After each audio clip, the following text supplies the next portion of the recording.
Check, check. Hey, there we are. Check, check, check. 1 2 1 2. Check, check. 1 2 1 2. Check, check, check. 1 2 1 2. Hello, everybody. Live on the campus of Minneapolis High School. We'll have coverage coming your way in just a bit. Minneapolis and Ellsworth right here on the Salina Post Sports Network.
Well, hello everyone and welcome in here on the campus of Minneapolis High School. Tyler Henry alongside you. Nick Garst, our camera operator and producer here today. And it's just about time for us to get things rolling here. It is our Salina Regional Orthopedic and Sports Medicine Game of the Week, brought to you tonight by Commercial Tire Center. Starting lineups being announced here inside the gym. Let's go ahead and meet them as well. And we begin with the visitors tonight. That's the 3-0 Lady Bearcats of Ellsworth, who will put on the floor a 5'7" senior in Lainey Peshka, averaging 10.7 points a game. A 5'8" senior in Joe Lindsley. Also on the floor is a 5'10" senior in Josie Cuser, averaging 7 points a game. A 6' senior in Alexis Moore, averaging 10 points a game. And rounding out the starting lineup, a 5'8" senior in Elise Haxton, averaging 7 points per game. Meanwhile, for the Lady Lions of Minneapolis, they will start tonight. Miley McClure, a junior, also in the starting five, the star of the show, and a junior in Bailey Randall Hurt, averaging 16 points and 10 rebounds per contest. A double-double average on the year so far for Bailey Randall Hurt. She has gotten a lot of help from junior Riley Robinson, who averages 13.5 points a game. Also in the starting five, it's Addison Abel, a senior. And rounding out the starting five for the Lady Lions of Minneapolis, Sierra Cozart, a sophomore, and your final member on the floor. Minneapolis is led by head coach Brian Weatherman. On the other side of this matchup, for Ellsworth, it's Craig Batchman, the head coach of the Lady Bearcats.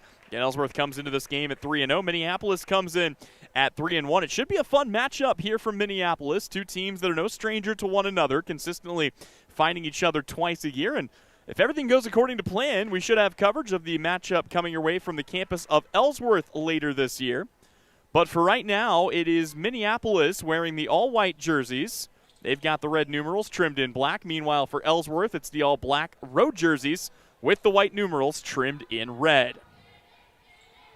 Both teams with a representative inside the jump circle. Our lead official will step inside. 8 minutes on the clock, and our game of the week, presented by Commercial Tire Centers, is officially underway. Quickly won by the Lady Bearcats. They want to streak down the floor, but almost losing it on the baseline. They'll have to pull it out. This is a long two-pointer, off the mark, no good. Rebound is taken in by Bailey Randall Hurt. Again, she averages a double-double on the season, and I would expect her to pick up similar numbers again here today. This is a premier matchup in the NCAA, which feels up for grabs. There are four really solid teams at the top, really five if you count Beloit, and that's going to be something that we will continue to keep an eye on. But between Beloit, southeast of Salina, Ellsworth, Minneapolis, and Sacred Heart, it is going to be a real dogfight to see who comes out on top in this league this season. Quick turnaround jumper on the inside is good. Alexis Moore picks up the first bucket of the game, and an early 2-0 lead for the Lady Bearcats of Ellsworth.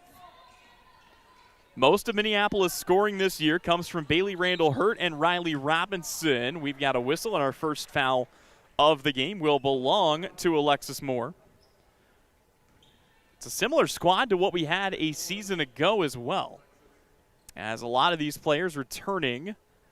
None of the stars really graduating from either side, so should make for another fun game. We had a good one here last year, and this was a part of it. Turnovers as Ellsworth takes it right down the floor. They will lay it in. That's Lainey Peshka, who had a monster game last time around when these two met. 4-0 is our score here early on. That's the first turnover for either team. It belongs to the Lady Lions. Minneapolis floats this down low. There's the answer on the other end. Riley Robinson drops it in the cup for two.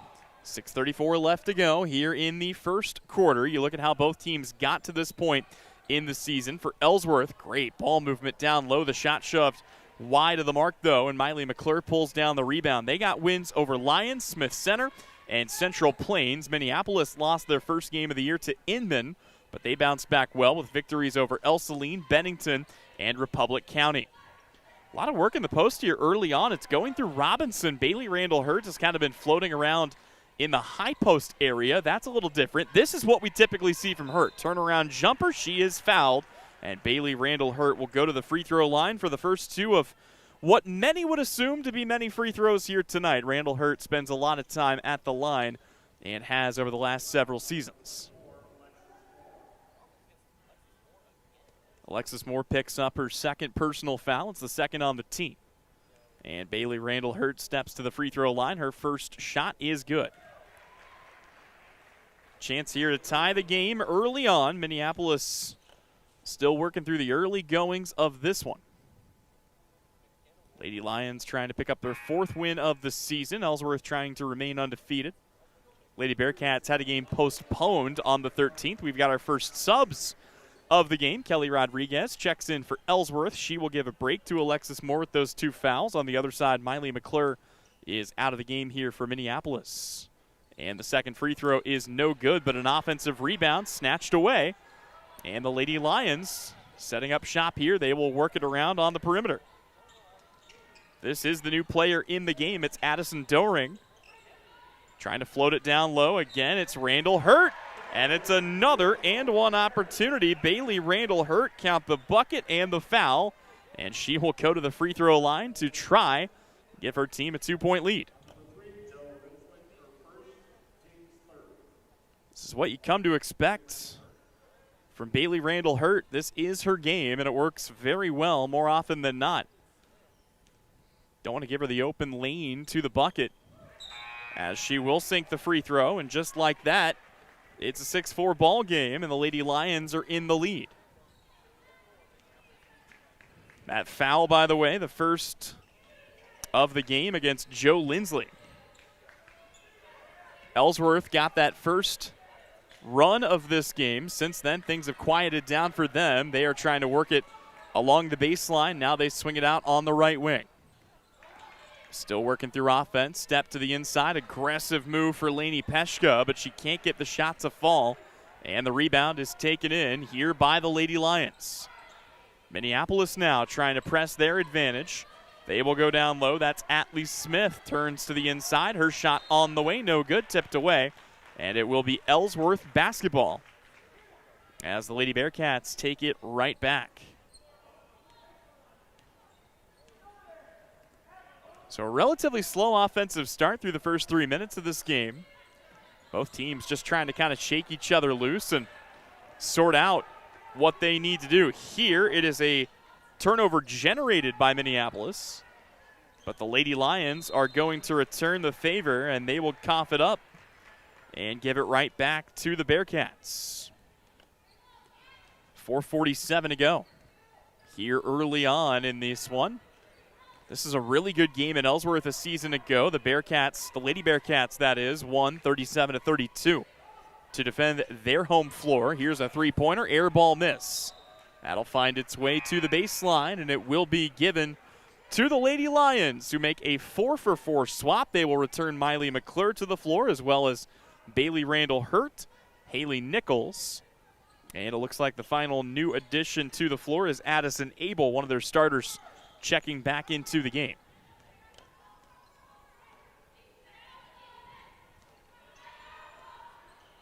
Like I said, both teams still looking for that consistent offense. Here's a dump off down low. No good, though. Bailey Randall-Hurt had the opportunity, could not hit it. Rebound taken down. Here come the Lady Bearcats looking for their first bucket in a few minutes. Could it be a three? No good. Shot short from the corner, not this time, although there you go. That's what you got to worry about with Ellsworth. They will sneak in and steal everything if you're not paying attention. That will lead to a right wing three-pointer, but that won't go down. Joe Lindsley can't knock it down. Like I said, not for lack of trying. Both sides have had some solid opportunities. Just struggling to capitalize here in the early goings of this game. And now another turnover, and this should lead to an easy run-out layup. And there's the right-handed finish as Elise Haxton drops it in the cup for two. It's a 6-6 tie with about 3:30 left to go here in the early portion of this one. Minneapolis still in search of an answer. Remember, it was a Ellsworth sweep a season ago. There's the three-pointer, and that will fall. Minneapolis finally takes the lid off the rim from the outside. Addison Doring knocks it down. She's got the game's first made three-pointer for either side. Lady Bearcats working on it here from the baseline. They almost lose it. Give it back up. Here's a free throw line jumper. That is short. Randall Hurt fighting for the rebound. We'll have our first possession arrow, and it does point in favor of Minneapolis. So the home team will take it right back here. Actually, a quick correction on my part. It was Minneapolis who got a confident 13-point win here in this gymnasium a year ago. 48-35 was the win there.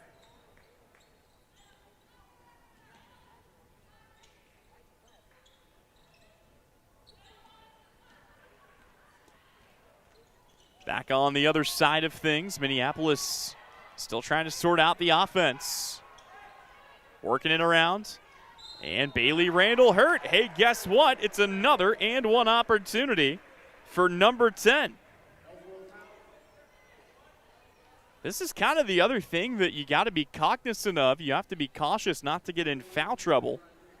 This one goes against Kelly Rodriguez. It is only her first, but these games with Bailey Randall Hurt, regardless of what team they're playing against, just tend to be dictated by who can stay on the floor the longest, as Randall Hurt gets the free throw. And all of a sudden, she's got 7 of the 12 points for Minneapolis. They've got the Lady Bearcats doubled up here. No need to rush things. Although I must also note, this is the first time that Minneapolis has had a shot clock in their gymnasium, as they've now added that to classes 3A, 2A, and 1A. And that'll force the pace to get picked up a little bit. That was one thing that we've talked about with these two teams. They can play stall ball if they want to. Here it's a whistle and a foul, and they're going to call this one against. Yep, that'll be Miley McClure who collects it. It'll be her first personal foul. Still 12-6 in the early goings of this contest. But you go back and you look at the games from a season ago as Lainey Peshka leaves the first free throw off the front of the rim. Here at Minneapolis, the Lady Bearcats fell 48-35. But then they came back and got the win as part of a 2-game sweep at home, 37-32. Second free throw for Peshka did go. So the Lady Lions back to work here as they take it around the perimeter. Inside to Bailey Randall Hurt. She'll pull it out. She can shoot that 3-ball too. You got to be cautious not to leave her unguarded on the outside. Half the shot clock is gone. 13 left to shoot. Trying to find a way to get it inside. They wanted to find Riley Robinson. Instead, they'll skip it through. That's Sierra Cozart.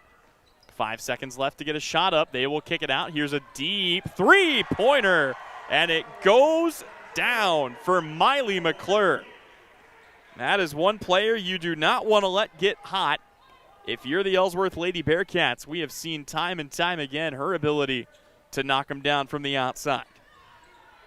Trying to answer, nothing doing that time from the left wing. Lainey Peshka gave it a go. They'll get it back out to her, not without. I think they're going to stop, and yeah, the shot clock is at 35. They're going to say it did not reset as the shot never hit the rim. And I think because there's no replay in high school basketball, they'll just have to pick it back up here with 35 on the clock. Here's a drive and a baseline jumper, too strong. Rebound finds its way to Joe Lindsley. Inside the final minute of the opening quarter. Thought about a three. They'll turn it down with Lindsay. Now back into the hands of Lainey Peshka.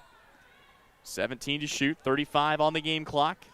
Here's a drive. Randall Hurt defending. Nothing doing there. And the rebound for Riley Robinson. Shot clock's turned off. If the Lady Lions want, we're seeing high schools pick up on this. College teams know it. Normally, it's more advantageous to try and play for the final shot of a quarter if you can. They will go ahead and take one, though, and hell, they will be rewarded for rushing. Riley Robinson drops it in. 10 seconds left to go. Ellsworth has to hurry if they want to get a shot up before the buzzer. They will take it. Top of the key. Three-pointer, and it will fall. Elise Haxton knocks down the final bucket at the buzzer, and it remains a 10-point Minneapolis lead. We'll step away. When we come back, it's more of our Game of the Week. It's presented tonight by Commercial Tire Centers.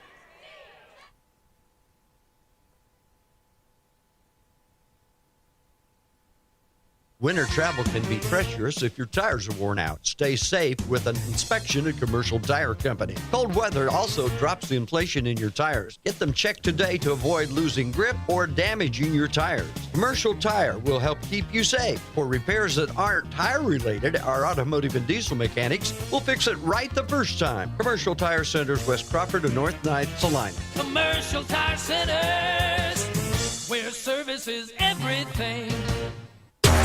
The hours of drills, the pre-dawn workouts, the hundreds of laps. It takes hard work, passion, and drive to do what you love. When you're sidelined by injury, Salina Regional Sports Medicine is just as committed and works just as hard to get you back in the game. Salina Regional Sports Medicine, 785-452-7366. SalinaRegionalSportsMedicine.com. 17-10. It is a 7-point lead for the homestanding Lady Lions of Minneapolis. And they will be on defense to start this quarter. The Lady Bearcats starting to heat it up a little bit there at the tail end of the quarter. It was kind of a lull for a majority of the frame, but they were able to pick it back up, and at the end of the day, that's all that matters. Here's a top of the key three-pointer, and they pick up right where they left off. That one is buried. Joe Lindsley, her first basket of the night. So far, 3 of the first 4 field goals made by Ellsworth have been from beyond the arc, and that is what is keeping them in this game. Got to be cautious. Boy, yeah, that looked like a foul from the very outset, and they will call it against Ellsworth. Joe Lindsley is the recipient. That will be her second personal foul. Just the first team foul here in the quarter. And Ellsworth will quickly make a sub as they will bring Kinley Pace into the game. They will check out Lindsley with those 2 fouls, which is a shame because she knocked down the big three-pointer. Starting to figure things out from the outside. Minneapolis will get a free possession out of the deal. They'll also get a free 35 on the shot clock. Lady Lions content to take some time here. No reason to rush. Looking to force it inside. They will kick it out instead to Addis Nabel. Now trying to go down low. It's another turnover forced here by Ellsworth. Lady Bearcats taking it back up the floor. Their shot underneath, no good, but a whistle and a foul that will send the Lady Bearcats to the line for 2. They're going to call that against Miley McClure. That is her second personal. And for the second time tonight, Lainey Peshka is at the line shooting 2. First free throw, no good for Peshka. Minneapolis 3 of 4 at the free throw line in the first quarter. No surprise, all of those attempted by Bailey Randall Hurt. Second free throw, no good. Off back iron, 0 for 2 trip for Lainey Peshka at the free throw stripe. And here comes Minneapolis. This ball deflected and stolen away. Ellsworth with their 4th takeaway of the quarter. They get it out on the outside, settle into the half court. Here's a short corner 3, off the mark, too strong. Rebound taken in, though, by a black jersey, and a chance to go back up with it. Blocked away by Bailey Randall Hurt. A lot of contact. They're going to let him play through it. Lenient on the contact on this side. 17-13 is the new score. 6:25 left to play here in quarter number 2. This ball taken in on the corner. Riley Robinson tries a three-pointer, way too strong, but boy, Ellsworth completely fell asleep on the backside, and yeah, coach is going to want to talk with them about that as McKenna Warlock drops it in with ease. Wow, we got a break on the floor. We'll go ahead and step away as well. Coverage of this doubleheader is presented by Commercial Tire Centers. We all make plans for the future, but car accidents, break-ins, and unexpected fires can disrupt those plans. At Shelter Insurance, our agents help design insurance plans that work for you and help protect what matters most. Shelter Insurance. We're your shield. We're your shelter. Hey, Salina, come see us at the Kelly Kitchener Agency near the intersection of Cloud and Ohio. We want to be your Salina, Kansas insurance agent. Back to basketball action here on the Salina Post Sports Network. Tyler Henry alongside you. Nick Garst, our producer and engineer here today, and it is the Ellsworth Bearcats with the ball trying to trim down the lead. They will do just that. Good basket underneath for Reagan Hansen, her first make of the night. And it trims the lead down to 3, and now another Minneapolis turnover. Ellsworth always wreaking havoc, always in the back of your mind. You know they're somewhere near the passing lane. You know they're just waiting for an opportunity to turn you over, and so far they have gotten the better of Minneapolis 7 times, but it has not led to a lead. 19-15, they've got it on the right wing. Here's a drive and another shot short. Bailey Randall-Hurt is there to clean up the rebound. Wow, yeah, a lot of contact there. That seemed somewhat needless for Reagan Hansen. That'll be the second team foul. It's the first against Hansen. Wasn't really going for a steal there, but just kind of bowled herself into Randall-Hurt. Minneapolis gets the ball back in. Here's a drive by Riley Robinson. She is shut off. They will circle it back around. Again, the 35-second shot clock here at the high school level.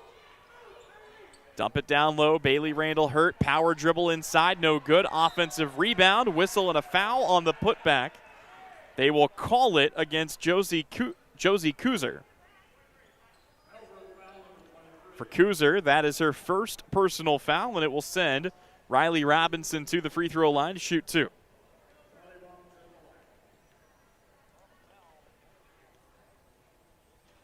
First free throw is good for Riley Robinson.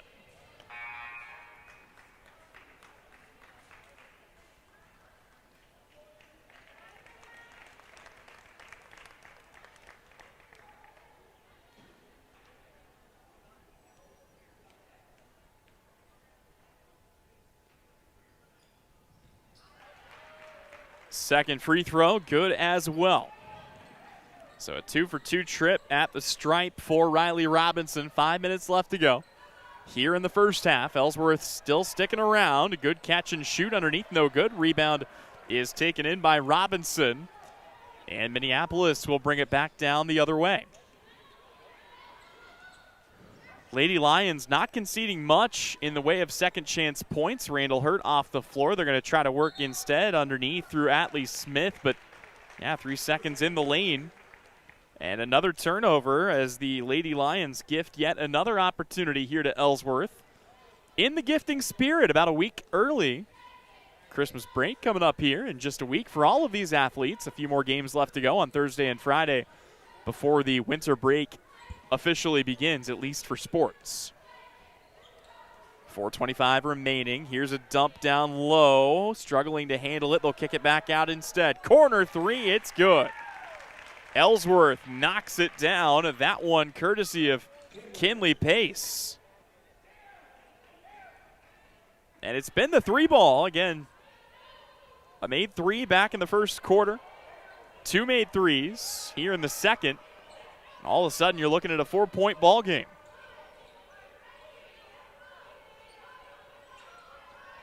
Here's another turnover off the noggin of a Lady Lion, although Ellsworth is going to give it right back, and that is unfortunate. Boy, they had a chance in transition, a 2-on-1. And unfortunately, Kinley Place just got sped up a little too quick. So with 3:45 left to go. Didn't have a chance to run through it earlier, but our new image audio keys to the game, and it really does center around turnovers here for both teams. Each side likes to get out and play in transition, cause chaos, but both sides have been susceptible to giving it up. And just as I say that, here is the 10th Minneapolis turnover. This one will lead to an easy layup on the other side for Elise Haxton. Just what the doctor ordered for Ellsworth, and they're back within a pair here. 21-19, 3:12 left to go. This ball sent out at the top into the hands of Addison Doring. It poked away, and it's a baker's dozen. 11 turnovers against Minneapolis. A small miracle given that they are ahead. Although it's going to be another regifting effort here for Ellsworth. This game has had in its entirety. 16 turnovers. Subs going to be made here on both sides, and Bailey Randall Hurt will check back into the game, as well as Haley Nichols. Take a look at it. 7 points for Randall Hurt out of the 21 for the team so far. They like working outside in. She'll catch it in the corner. Guarded closely by Kuzer. Swing it around with 20 left on the shot clock. Still working on it. Back to Sierra Cozart on the left wing. Cross-court pass. We'll find Addison Abel. She will put it in her hip pocket for now. McKenna Warlock has it. They give it up. Got to get something up quickly here. Time winding down. Quick trigger. Left it short, but an offensive rebound. Contact on the putback. Nothing doing on a foul. And it will come down to a black jersey as Ellsworth takes it the other way. Lady Bearcats, great movement down low, but another point blank miss, this time for Kuzer. And with 2 minutes left to go, now it's Minneapolis' turn. Ooh, that might have been a travel. You see a big grin right now on the face of Addison Abel. I think even she knows she got away with one there. And the Lady Lions will make another sub as they bring in Riley Robinson.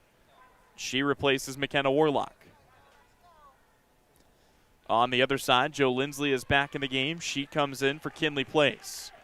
Has to be cautious with the foul count, trying not to pick up her third. 2 players with 2 fouls on the floor right now for the Ellsworth Bearcats. And Lainey Peshka sticks a hand in the cookie jar there, but knocks it out of bounds instead.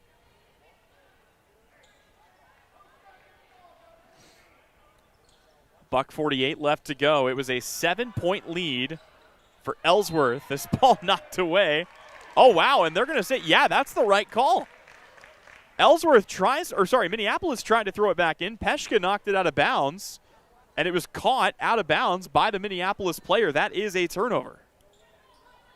12 turnovers on the Lady Lions in this game. Not to sound like a broken record, but if they don't clean that up, they're going to be in some trouble. And here you go, Joe Lindsley with a bucket on the other side. She's got 5 points in the quarter, and this game is tied. 21-21, 1:30 left to go. Kinley Place back on the bench here. Minneapolis had it with Randall Hurt momentarily. Would imagine they'll try to work through her, although this is poked away and a quick timeout is called. Minneapolis wants a moment to talk this over. We will take a minute as well. When we come back, 1:16 left to go in a tie ball game. Coverage of this doubleheader is presented by Commercial Tire Center. New Image Audio is offering ceramic tint. If you're sending your child off to school or your wife on a road trip, ceramic tint offers heat rejection up to 90%, privacy in a college town or in the city, helps keep the wear down on the AC system, making your car easier to cool down. Never worry about your kid locking their keys in their car. With Drone Mobile, you can unlock their car from anywhere. Vehicle breakdown in an unknown area, GPS locating helps roadside service find your loved one quickly with the ability to send the vehicle location directly to the rescue squad. New Image Audio, located at 340 South Broadway. Phone calls welcome. So back to action for the closeout of the first half. 21-21 our score. 1:16 left to go. And the Minneapolis Lady Lions will throw this in. They will do so with Addison Doring. She will get it to Bailey Randall Hurt. 17 left on the shot clock. So don't have to rush, but you do want to try to set up your shot. And we'll see if they do, in fact, try to go with the post up. As they circle it around, it's knocked away, but right into the hands of a waiting shooter. 3-pointer no good. Bailey Randall Hurt there to clean up the rebound. She wants to take it right back up herself, but misses, and the rebound is wrestled away inside the final minute. Down the floor, coast to coast. Left it short did Peshka. Rebound is battled for, and a foul is called. And did they get that on Minneapolis? I think they did. If they did, it is against Bailey Randall Hurt. It would be her second, and it will be. Actually, quick correction. She did not collect the one I thought she did earlier. So just the first personal foul called against Bailey Randall Hurt. Fresh 35. Ellsworth can take their time if they want. This game's still tied. Ball poked away underneath. Fought for. Turnaround jumper. Left it short. Rebound cleaned up here by Riley Robinson. She will take it back down the floor. 30 seconds left to go. There is a 2-second difference between shot clock and game clock. Backing down, Randall Hurt can't hit it. Gets her own rebound. Goes back up, lost it. trying to fight for the ball. It's taken away by Ellsworth. You hear the groans and moans from the Lady Bearcat faithful. They thought about a transition three. They'll turn it down. Final 10 seconds. Good dump off down low. Wide open layup. Joe Lindsley drops it in. She has got, in this quarter alone, 7 points. Half-court heave at the buzzer. Left it wide left, and that will bring us to the intermission. Ellsworth High School has turned a 7-point deficit into a 2-point lead. It's 23-21 at the end of quarter number 2. We will step away. When we come back, take a look at some halftime stats and some other area scores from around North Central Kansas. All that and more is right around the corner. This is our Salina Regional Orthopedic and Sports Medicine Game of the Week. It is presented tonight by Commercial Tire Centers. The hours of drills, the pre-dawn workouts, the hundreds of laps. It takes hard work, passion, and drive to do what you love. When you're sidelined by injury, Salina Regional Sports Medicine is just as committed and works just as hard to get you back in the game. Salina Regional Sports Medicine, 785-452-7366. SalinaRegionalSportsMedicine.com. Insurance is something we all need in our business, home, car, and life. But do you really understand what's covered? And most importantly, what you are paying for? Hi, this is Rob Carlson in the Salina office of Smart Insurance. Change is good, especially if you haven't looked at your insurance policy lately. I can help you understand what you need and where the gaps are in your coverage. We provide free quotes and take pride in looking out for you. Smart Insurance, with locations in Salina, Abilene, and Harrington. Give us a call today. The Bennington State Bank proudly supports local sports and wants each student to know that their hard work and talent is noticed and appreciated. At Bennington State Bank, they care about local communities and are committed to fostering long-term relationships through the delivery of excellent customer service, integrity, and fairness. From helping local businesses to supporting community youth and nonprofits to helping you purchase your dream home or invest in your future, Bennington State Bank is here to help. Give them a call to experience exceptional banking with hometown service. Bennington State Bank, your trusted hometown bank. Member FDIC. Fall is the absolute best time for the experts at Commercial Tire Centers to look over your vehicle. Summer was tough on your tires, and winter's coming on strong. You don't want to be left stranded with tires that aren't performing. Car, truck, SUV, trailers, farm, and big rigs. Commercial Tire will help you keep safe and productive. Commercial Tire Centers, West Crawford and North 9th in Salina. Commercial Tire Centers, where service is everything. Congratulations, you're having a little girl. At that moment, everything changed. Our hopes and dreams for ourselves were instantly replaced by our hopes and dreams for her. We got life insurance policies from Shelter Insurance, so that regardless of what life throws at us, we'll still be able to provide the world to her. Shelter Life Insurance Company, Columbia, Missouri. Hey, Salina, come see us at the Kelly Kitchener Agency near the intersection of Cloud and Ohio. We want to be your Salina, Kansas insurance agent. New Image Audio is offering ceramic tint. If you're sending your child off to school or your wife on a road trip, ceramic tint offers heat rejection up to 90%, privacy in a college town or in the city, helps keep the wear down on the AC system, making your car easier to cool down. Never worry about your kid locking their keys in their car. With Drone Mobile, you can unlock their car from anywhere. Vehicle breakdown in an unknown area, GPS locating helps roadside service find your loved one quickly with the ability to send the vehicle location directly to the rescue squad. New Image Audio, located at 340 South Broadway. Phone calls welcome. No matter what team you support this season, CopyCo has you covered with off-the-rack and custom apparel for Salina South, Salina Central, Abilene, Chapman, Sacred Heart, southeast of Saline, Ellsworth, Minneapolis, Bennington, Solomon, and El Saline. Don't see what you're looking for in store? They can custom make items so you can support any local team or student athlete. From t-shirts and hats to hoodies and so much more, your home for local high school sports gear is CopyCo, located at 2346 Planet Avenue in Salina. 4 walls and a roof can make a house, but a home, that's where life happens. First steps, backyard birthdays, morning coffee, sunsets on the porch. Home isn't something you buy, it's something you feel. And when it's right, you just know. For 22 years, Dan Goebel has helped people in Salina find that feeling. And now he's here to help you. Your home is out there. Dan Goebel knows. The hours of drills. Street. More than just a honey store. Ready to take your nursing career to the next level? Memorial Health System in Abilene is hiring full-time registered nurses for their hospital emergency department, and they've got the perks to match. Sign-on bonuses, shift and weekend differentials, a child care stipend, and tuition reimbursement to keep you moving forward. Bring your skills where they'll make the biggest impact, right here in Abilene. Apply today at srhc.com. That's srhc.com to apply for this opening at Memorial Health System in Abilene, taking care of you so you can take care of others.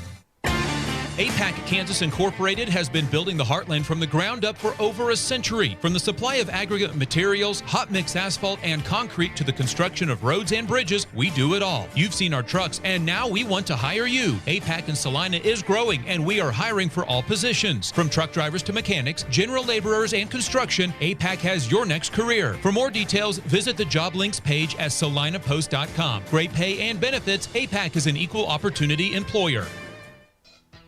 Close your eyes. Now, imagine yourself cheering from the bleachers at Salina South. Feel the pride of donning the colors of Salina Central. Picture the spirit of being part of the Sacred Heart community, or the camaraderie at Southeast of Saline. Envision the thrill of supporting El Saline or Bennington. Visualize the unity in rallying for Minneapolis High. Now, open your eyes and see yourself in team apparel from Messenger Total Promotions. Visit them in person in downtown Salina. Obituaries and funeral announcements are available free of charge on salinapost.com. This community service is provided in part by Higher Scott Mortuary and Cremations, formerly Roselawn. Higher Scott Mortuary and Cremations, celebrating life, embracing legacy. Sage is your go-to source for industrial strength cleaning products, ice melt, floor equipment, paper, asphalt, and just about everything in between. Whether you're a maintenance supervisor, a small business, or just wanting your home to look amazing, stop by 732 North 9th Street in Salina, where we will be happy to assist you. You can also visit us at sageselects.com or call us at 309-1919. Sage Products, the right call every time. Lily Pad Septic, this is Callie, where we can get you a flush in a rush. How can we help you flush today? Oh, it smells like something died out by my septic tank. It's bad. Oh no, I know that smell you're talking about. Cole! I smelt it from here. Flush! The freakishly fast frog! I'll follow the funk. It's not a dead animal, sir. It's your septic tank venting gases. Oof. She's full, real full. That's the smell. I've got to get back and tell Callie. Callie, he needs a pump out, quick. Already got a pump truck rolling. If you need a flush in a rush, call Lily Pad Septic. We guarantee to inspect your septic issues within 24 hours. Or you get a free septic tank pump out worth $399. Lily Pad Septic. We'll be there in a splash. Callie, quick, kiss me. That stink stuck to my skin. I don't know if I can. Oh, good. I can smell other things again. When Vernon Jewelers has 40% off store-wide, there must be a special occasion. Through September, Vernon Jewelers is celebrating 133 years in business with 40% off store-wide. Savings include high-quality, unique pieces that will not only be cherished, but create a lifetime of memories. Save 40% during the 133rd anniversary sale at Vernon Jewelers, 123 North Santa Fe in downtown Salina, where it's the little things that matter since 1884. 40% off September only excludes loose diamonds, repairs, and special orders. And now back to more football action with your game of the week, presented by Salina Regional Orthopedic and Sports Medicine. And apologies for that. Of course, we are in basketball season here at the halftime intermission. It's a 23-21 lead for Ellsworth over Minneapolis. It was a really, really slow quarter for the Lady Lions. They scored one field goal and two free throws, and that was it. Ellsworth completely stifled them defensively. First half scoring looks like this. Lainey Peshka has 3 points for Ellsworth, 7 for Joe Lindsley, 7 for Elise Haxton, 2 for Reagan Hansen, 2 for Alexis Moore, and 2 for Kinley Place. On the other side, 7 points for Bailey Randall Hurt, 6 for Riley Robinson, 3 points for Miley McClure, 3 points for Addison Doring, and a pair for McKenna Warlock. We'll step away briefly. We'll be back with third quarter action when we return. This is the Salina Regional Orthopedic and Sports Medicine Game of the Week. It's brought to you tonight by Commercial Tire Center. Winter travel can be treacherous if your tires are worn out. Stay safe with an inspection at Commercial Tire Company. Cold weather also drops the inflation in your tires. Get them checked today to avoid losing grip or damaging your tires. Commercial Tire will help keep you safe. For repairs that aren't tire-related, our automotive and diesel mechanics will fix it right the first time. Commercial Tire Centers, West Crawford and North 9th, Salina. Commercial Tire Centers, where service is everything. Welcome back in here on the Salina Post Sports Network. Coverage of today's game is presented by Commercial Tire Centers. And, boy, it's been a good one so far as Minneapolis got out to that big roaring lead. At one point, it was 17-6. And then all of a sudden, here come the Bearcats. It went from 17-6 to 17-10 to 23-21. And now the Lady Bearcats find themselves in the lead. Of course, this game is big for a number of reasons. We've also got NCAA implications on the line. And speaking of which, let's take a quick look at our Bennington State Bank's, our area scoreboard. Southeast of Salina leads 18-10. It is a non-league game. They are at Garden Plain today. So as we start second half action, and it's that same call that I saw earlier, and I think it relates to one of the clocks. It's either the shot clock or the game clock. They want to make sure that they've got it right. And they will reset both and then restart the game, as apparently one of those clocks started a little bit after the other. Always going to be a few hiccups early on whenever you're talking about a new setup and new equipment, but it is a worthwhile endeavor. I think most people who watch and enjoy high school sports across the state of Kansas would agree, as high school basketball without the shot clock just doesn't really feel like basketball in a lot of ways. A lot of time wasting, a lot of teams just kind of taking their time. Here it's a quick shot for Bailey Randall-Hurt. She is fouled, and she will go to the free throw line as the foul is called on Josie Kuzer. Kuzer picks up her second personal foul. Randall-Hurt, who had 7 points in the first quarter, did not score in the second. Here gets the first free throw and picks up her scoring from the charity stripe. Second free throw on the way, got that one as well. Both of them go. And Bailey Randall-Hurt picks up the scoring here in the third quarter and ties the game at 23 apiece. Both games between these two very close, at least for 3 quarters a season ago. Minneapolis pulled away to win at home 48-35. And then fell to Ellsworth on the road, 37-32. Lady Bearcats working it around. Boy, they're getting the shots they want, just unable to finish. And a ball stolen away here as Ellsworth commits their first turnover, if you want to call it that, of this quarter. Ball thrown around here at the top of the key, back into the hands of Sierra Kozart. Corner three flies from along the baseline. It's knocked out of bounds. Ooh, and it will come back to Ellsworth here.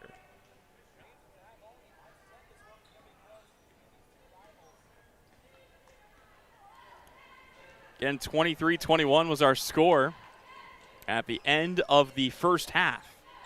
Skip pass through the lane. They'll dump this off down low, and this will be the second personal on Bailey Randall-Hurt. It will also send a Bearcat to the line, as Josie Kuzer will head to the free throw line to shoot 2.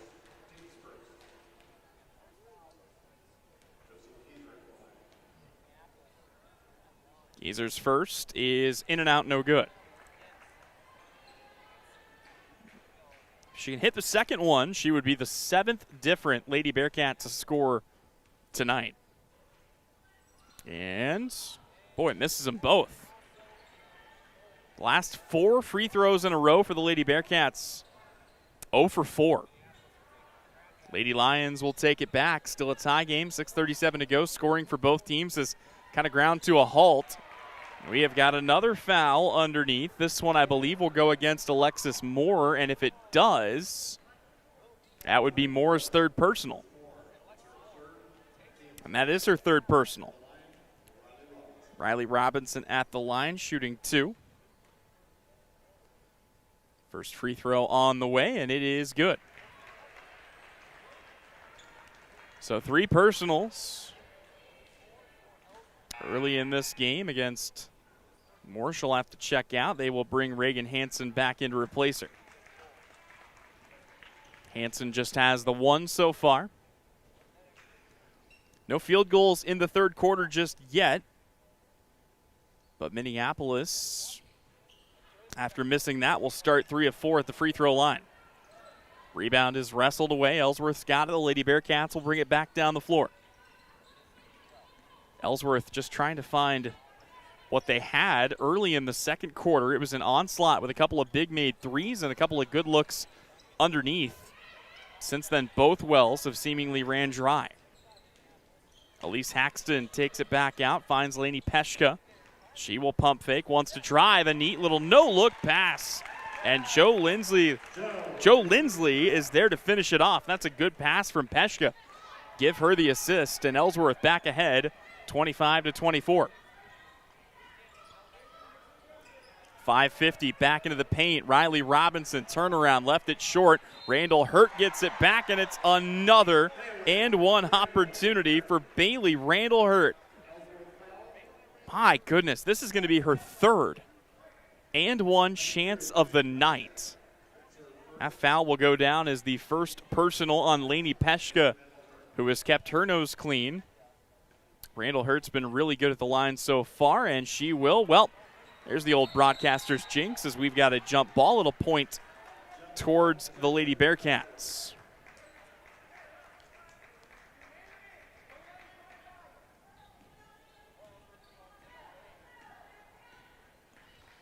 Minneapolis, for the most part, has capitalized on their opportunities from the free throw line.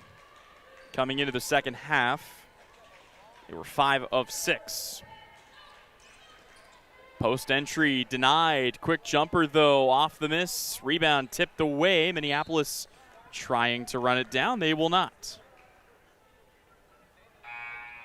Couple of subs to be made here. A 3-for-3 swap for Minneapolis as Atlee Smith and Addison Doring check back in the game. McKenna Warlock is in as well.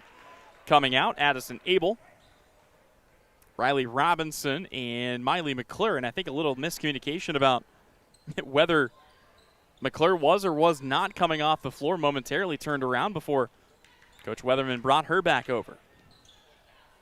26-25 is the Minneapolis lead. 5:07 to go here in quarter number 3. Skip pass over the top. They will skip it back now onto the right wing. Peshka working left to right. Recollects here with Joe Lindsley. Lindsley fires a 3 from the left wing. That is short. And the rebound is wrestled away underneath by Addison Doring. Just under 5 minutes left to go. 1 field goal aside. The difference has come at the free throw line. Bailey Randall Hurt being harassed on the outside. We'll get it back into the hands of Sierra Cozart. Cozart takes it back at the top, still circling around. They were looking down low for a moment with one of that 1-2 punch off the floor. It's a little bit harder to get it to Randall Hurt, but boy, they're going to do it anyway. Bailey Randall Hurt, a great backdoor catch. Takes it right to the cup and scores with ease. 28-25, half the quarter is gone. And right now it's Minneapolis in control in the third quarter. Deep NBA range 3 falls for Lainey Peshka. That is her second big make of the night, and it will cut the lead. There is no lead. It's a tie game at 28 apiece. Atlee Smith trying to go up, whistle and a foul. They'll call it against Reagan Hansen. 2 free throws upcoming here for the aforementioned Atlee Smith.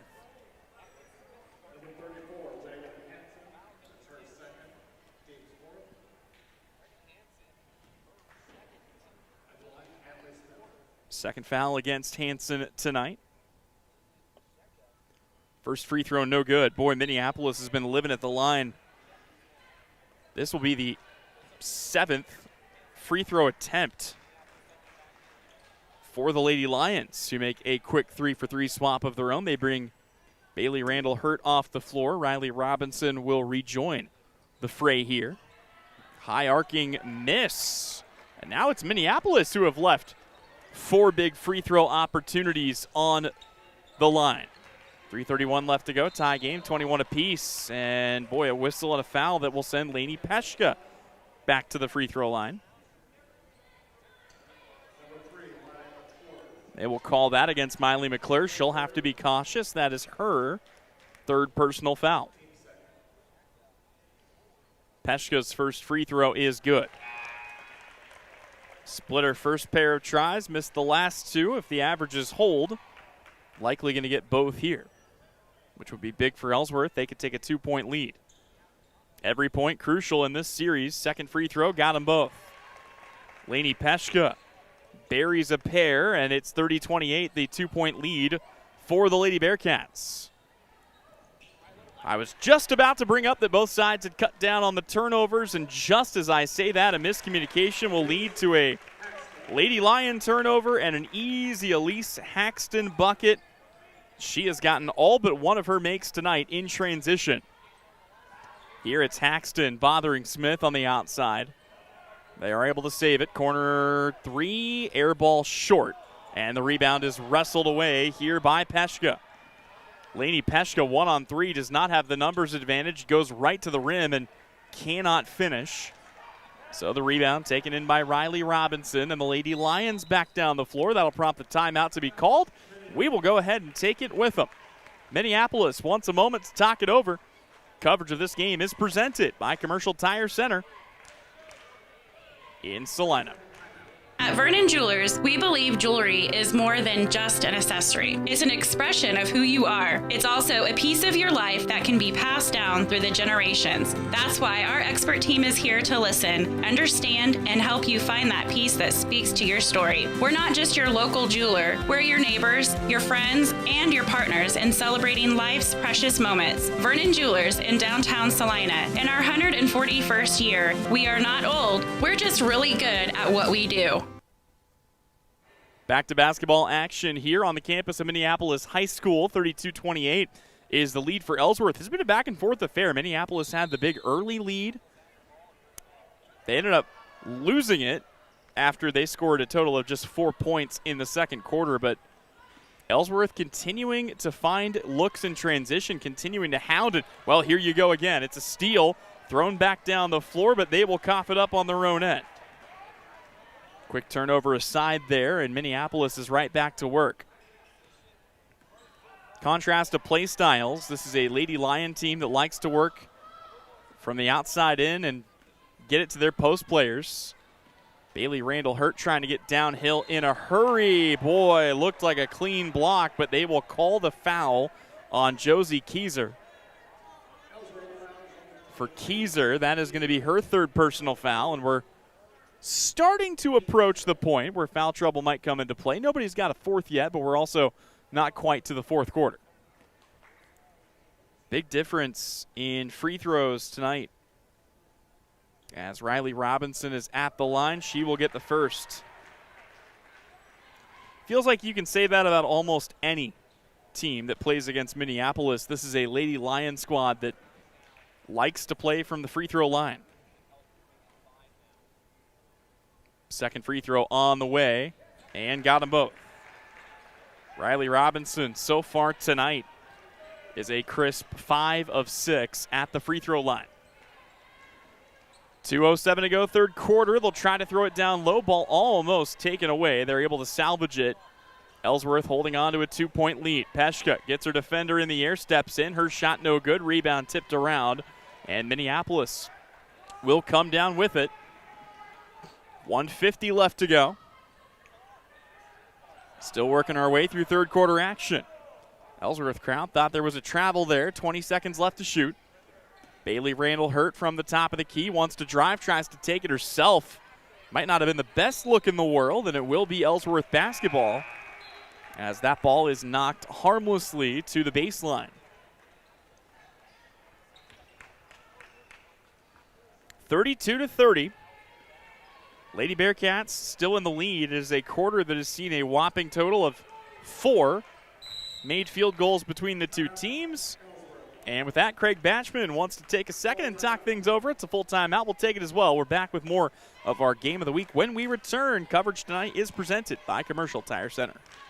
Sage is your go-to source for industrial strength cleaning products, ice melt, floor equipment, paper, asphalt, and just about everything in between. Whether you're a maintenance supervisor, a small business, or just wanting your home to look amazing, stop by 732 North 9th Street in Salina, where we will be happy to assist you. You can also visit us at sageselects.com or call us at 309-1919. Sage Products, the right call every time.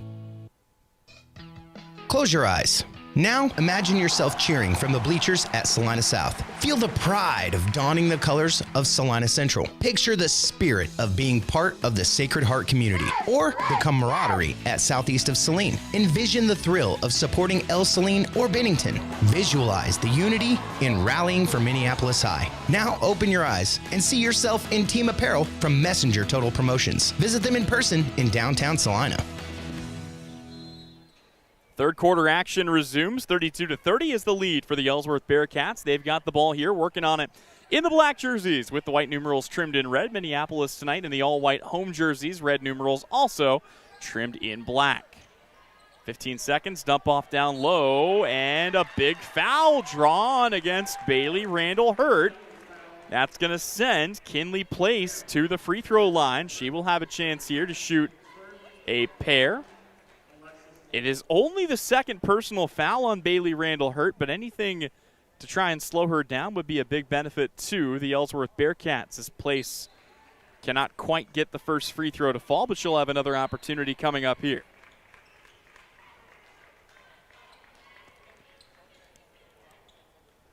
Joe Lindsley checks back into the game. She will replace... Actually, she replaces Kinley Place. The free throws here being taken by Alexis Moore. And Moore will miss both. That's been another problem for Ellsworth as, Minneapolis is going to turn this over. But for Ellsworth, 0 for 2 in the second quarter, and so far, just 2 for 6 here in the third quarter at the free throw line. They hit even half of their free throws in this game. It's probably up to about a 10-point lead. Right now, circling around the perimeter, ball in the hands of Lindsley. They will get it off on the block, kick it out here. This is Lainey Peshka. Pump fakes to get her defender in the air, steps in, and Peshka knocks down another. She has really come to life here in the third quarter. 7 points of her 10 total on the night, all here in the third. Gives Ellsworth a 34-30 lead. 22 seconds left to go. Skip pass over the top. Right wing three to cut it to one. You bet. How about that, Addison Abel? Her first bucket of the game. Now an answer on the other end. Also short. Rebound knocked away. It will stay with the Lady Bearcats for the final 6.5 seconds. So the shot clock is turned off. Ellsworth just trying to find an open shooter. Minneapolis trying to make sure that everybody is matched up. Ball comes in quickly on the baseline, knocked away. It'll stay with Ellsworth again. This time, however, they'll have just 4.6 to get a shot up. Ball floated in. Oh, great chance to shoot it, and they will knock it down. Alexis Moore is going to have the final bucket of the third quarter, and Ellsworth takes a 36-33 lead in to the fourth and final frame. We will step away when we come back. We've got more coverage of Ellsworth and Minneapolis brought to you courtesy of Commercial Tire Center. Close your eyes. Now, imagine yourself cheering from the bleachers at Salina South. Feel the pride of donning the colors of Salina Central. Picture the spirit of being part of the Sacred Heart community or the camaraderie at southeast of Saline. Envision the thrill of supporting El Saline or Bennington. Visualize the unity in rallying for Minneapolis High. Now, open your eyes and see yourself in team apparel from Messenger Total Promotions. Visit them in person in downtown Salina. When the time comes to honor a life, Hire Scott Mortuary in Salina is here with care, compassion, and guidance every step of the way. Celebrate memories, cherish family, and find comfort in tradition. Hire Scott Mortuary, celebrating life, embracing legacy. 4 walls and a roof can make a house, but a home, that's where life happens. First steps, backyard birthdays, morning coffee, sunsets on the porch. Home isn't something you buy, it's something you feel. And when it's right, you just know. For 22 years, Dan Goebel has helped people in Salina find that feeling. And now, he's here to help you. Your home is out there, Dan Goebel knows the way. Call 785-819-1904 or visit Salina Homes to find your way home. Well, it's a 3-point lead to begin the fourth quarter as Minneapolis commits another turnover here. Ellsworth with a chance to take it right back. Free throws have kind of told the tale of the tape as Ellsworth is 3 of 10 from the free throw line in this game. Minneapolis is 10 for 15. That is where they have gotten a little under a third of their total points in this game. It has not been the prettiest contest offensively for either side, but there have been some flashes and some streaks, and here it's a good look underneath for Ellsworth, but they are not able to finish it off. So Minneapolis with another chance to start the fourth quarter with the Frames' first basket. Bailey Randall-Hurt has it at the top of the key, guarded closely by Elise Haxton. Boy, she has been really bothering ball handlers, and now she's right up in the grill of Addison Abel. 15 left to shoot. Step in for a runner. McClure can't hit it, and the rebound is taken in by Alexis Moore. Lady Bearcats back down the floor. They'll kick it off. Pump fake on a left wing 3. Drive in for a baseline runner. No good for Lainey Peshka. This is kind of what I'm talking about. Both teams have been getting the looks that they want. They just haven't been able to knock them down. Here's a three-pointer off the backboard, circles the cylinder, and then crawls out on Addison Abel, who was looking for her second make from beyond the arc. Here's a ball poked out of bounds by Miley McClure. It will stay with Ellsworth. And you would expect this game to remain close down the stretch. These games always are between these two. This ball thrown out on the wing. They will get it now into the corner. Three-pointer flies. That's short, but an offensive rebound for Lainey Peshka. She, however, has it taken away by Bailey Randall-Hurt. Randall-Hurt's done a little bit of everything tonight for the Lady Lions. 13 points. She leads all scorers. The only other player in double digits is Lainey Peshka, who's got 10 points. Miley McClure dumps it down low. Power dribble. Clean block. No, they say jump ball. That is the correct call. It was just a delayed whistle. It will give it to Minneapolis here. And you got to give more credit to Alexis Moore, who just jumped up, got a hand over the top of the ball, and took it away.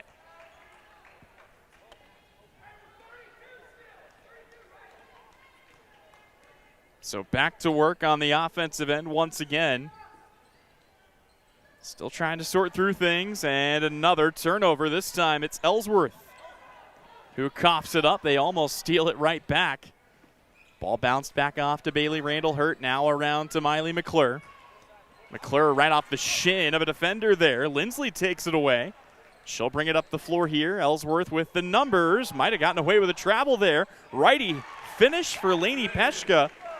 All of a sudden, Peshka's got 12 points, and we've got a timeout called on the floor.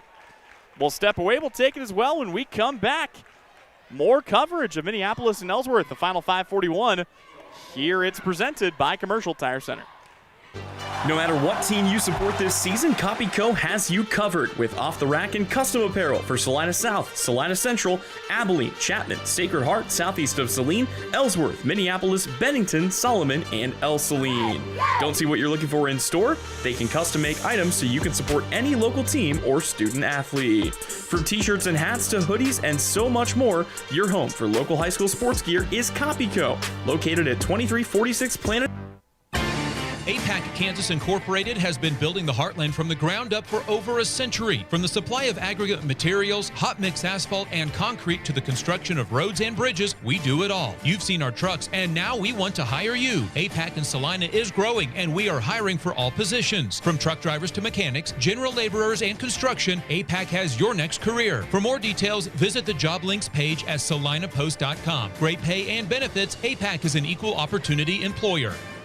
5:41 left to go in the ball game, and so far it's coming up all Ellsworth, at least since the first quarter. Remember, they got down 17-7 Since then, they have really ratcheted up the pressure on both sides. 38-33 is the lead that they hold.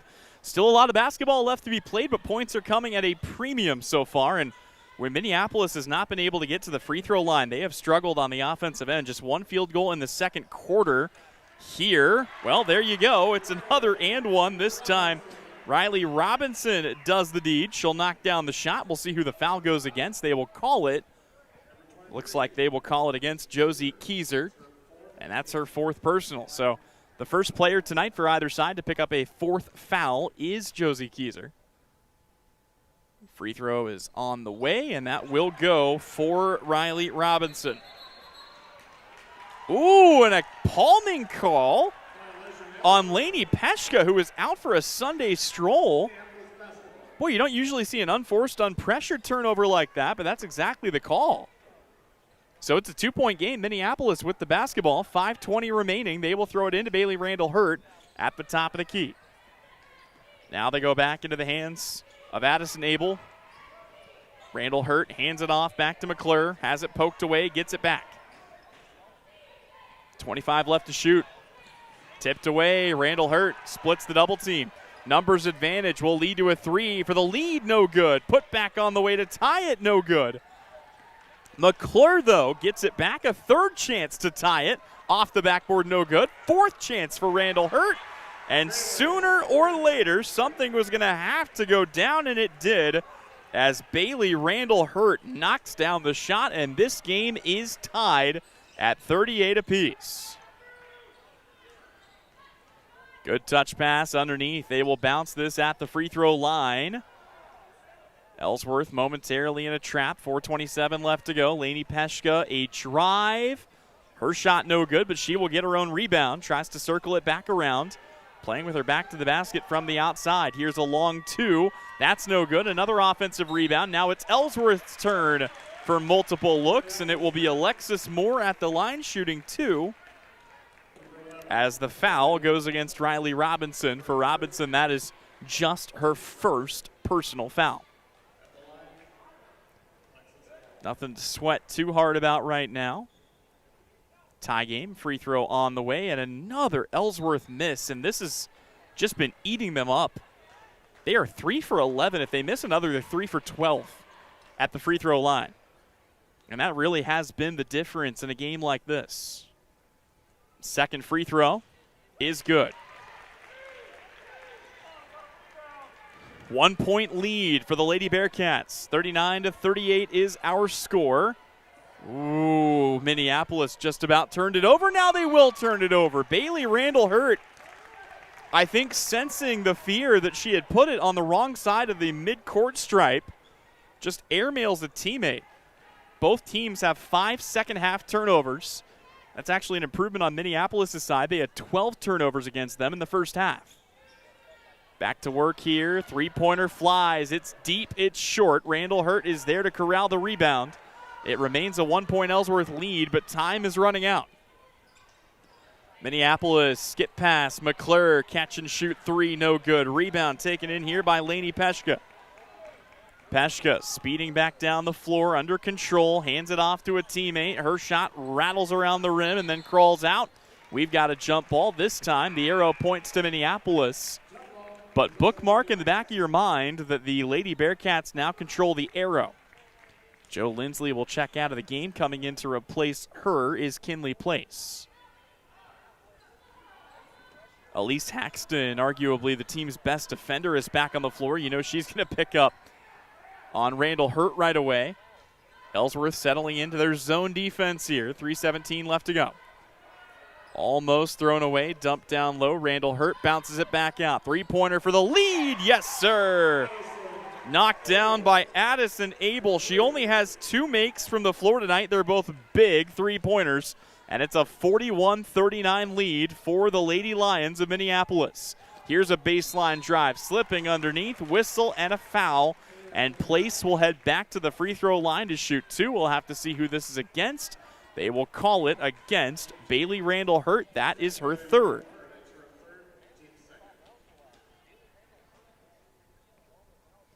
First free throw for Moore, no good. I'm telling you, The free throws have been the difference in this game. Minneapolis 11 for 16. Ellsworth so far 4 for 13. Second free throw on the way. Missed them both. Ellsworth has had opportunities to put this game to bed. Minneapolis right now trying to stretch the lead. It's currently 2. This will roll out of bounds. It is another Lady Lion turnover. 41-39. Ellsworth trails, but they've got the ball. 2:40 left to play in the ball game. Kinley Place had it. Hands it off instead. Stepping inside left. Wide open. Missing the shot. Too strong, and now a push foul. And if that's on Bailey Randall Hurt, that is her 4th. It is. So Randall Hurt collects her 4th personal foul. It is the 3rd team foul on Minneapolis, so a fresh 35 and a baseline inbound, and that will bring a full timeout to be called by Coach Weatherman. We will step away when we come back. 2 minutes and 30 seconds remaining in a 2-point ball game. Coverage is brought to you tonight by Commercial Tire Center. Winter travel can be treacherous if your tires are worn out. Stay safe with an inspection at Commercial Tire Company. Cold weather also drops the inflation in your tires. Get them checked today to avoid losing grip or damaging your tires. Commercial Tire will help keep you safe. For repairs that aren't tire-related, our automotive and diesel mechanics will fix it right the first time. Commercial Tire Centers, West Crawford and North 9th, Salina. Commercial Tire Centers, where service is everything. The hours of drills, the pre-dawn workouts, the hundreds of laps. It takes hard work, passion, and drive to do what you love. When you're sidelined by injury, Salina Regional Sports Medicine is just as committed and works just as hard to get you back in the game. Salina Regional Sports Medicine, 785-452-7366. SalinaRegionalSportsMedicine.com. Fans, don't forget to check out our Salina Post Facebook page and at S-Post Sports on X after the game to see video highlights from around the area, proudly presented by Billings Group. 41-39, 2:30 left to go. Kick out, three-pointer for the lead, left it short. Rebound is thrown back in. They're going to say not before. It looks like Carey Place put her foot on the baseline. So another turnover gives it back to Minneapolis. Full court press is now in full effect. This is the first time that we've seen this look for either team tonight. And for the Lady Lions, they are able to get it across. Here's the situation. Minneapolis leads by 2. 2:15 left in the ball game. The leading scorer, Bailey Randall Hurt, number 10 for Minneapolis, has 17 points. However, she is in foul trouble here. She has to be cautious on the defensive end. Taking a lot of time. Minneapolis right now just looking for an open shot. You know they want to get it to Randall Hurt. They will find her, and she will score again. Bailey Randall Hurt is inevitable, and it's another bucket to put Minneapolis up by 4. Ellsworth almost turns it over. They have to have a bucket here. It's been a long time since they've scored from the field. Matter of fact, they have one field goal make in the entire fourth quarter. Is this the second? No. And Bailey Randall Hurt is there to clean up the rebound. 43-39, whistle and a foul. It's Ellsworth's Lainey Peshka who commits the foul. It's going to be her second. It's also the team's second. You wonder if it was just to try to slow Randall Hurt down, as we'll have a 2-for-2 sub. They will bring Elise Haxton back in the ball game alongside Joe Lindsley. So Ellsworth wants, again, their best defender on the floor. Haxton already has a couple of big steals. She is lurking in the wings as they get it into Bailey Randall Hurt. Haxton picks up McClure, 1:25 left to go in the ball game, and we have got another foul, and that is an offensive foul. It's a push-off on Bailey Randall Hurt, and her night is done. Wow. Bailey Randall Hurt is going to check out of this game with 17 points. And now the question for Minneapolis, will it be enough? Trying to make sure we don't have anything else, as it will be Atlee Smith checking in to replace Randall Hurt. Of course, we don't have live stats or on rebounds, but She had to have gotten her double-double tonight. There's no way she did not have at least 10 boards. If you're Ellsworth, 1:20 left to go, but the biggest obstacle to victory has been removed.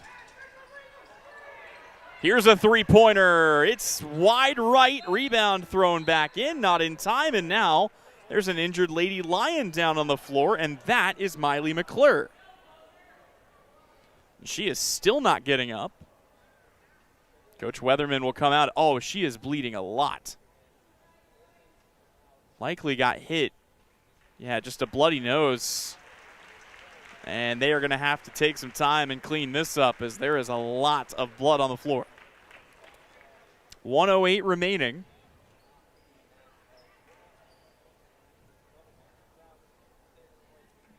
And Ryan Mortimer, athletic director, and today subbing in for some extra janitorial duties as they will get this cleaned up. While they do that, we'll go ahead and step away and take a quick break. Coverage of this game is presented by Commercial Tire Center.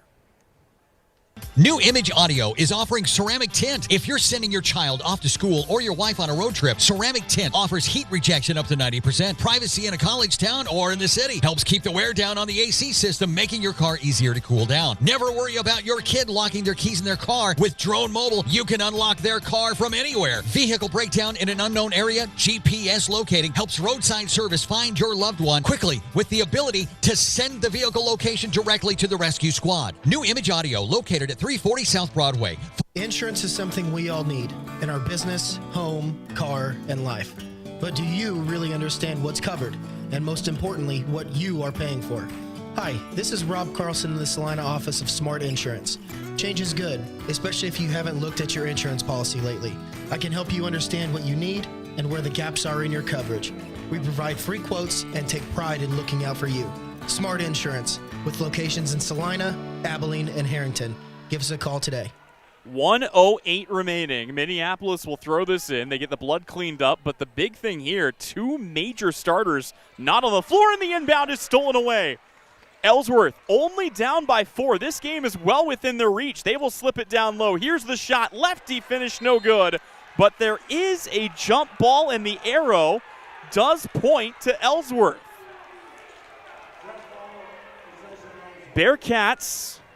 Boy, this has turned into a wild finish. It's a 4-point game, 1 minute left to go. Ellsworth tries to get it in. They will do so to Lainey Peshka. Pass into the high post, looking to split the defense. Kick out. Here's a three to cut it to 1. You bet. Joe Lindsley knocks down a huge triple. And the Lady Bearcats call timeout, down by just 1 point with 47 seconds left to go. What a time for the second made field goal in the whole fourth quarter for Ellsworth. It had been a slow frame. Minneapolis came back. They took control of this game, but boy, when they needed it most, Ellsworth turns to Joe Lindsley, and she buried it. 43-42, and now you start looking around. Can they get the bloody nose taken care of fast enough to get Miley McClure back into the game? Bailey Randall-Hurt has fouled out. She is the team's best player in all facets of the game. If you're talking rebounding, if you're talking scoring, she can shoot the three. She gets to the line. She plays good defense. She is done. 5 fouls. She's checked out of this game, and with 47.5 seconds left to go, it will have to be somebody else. We talked a little bit about it earlier in the broadcast. The shot clock has been added here at the 3A level. So 35 seconds on the shot clock, 48 seconds on the game clock. Effectively a 13-second difference, but Minneapolis just coughed it up as they tried to inbound it, and if Ellsworth can steal it again, they might take it right to the cup. Minneapolis has to get it in. It has to be clean. They will do so as they find Sierra Cozart.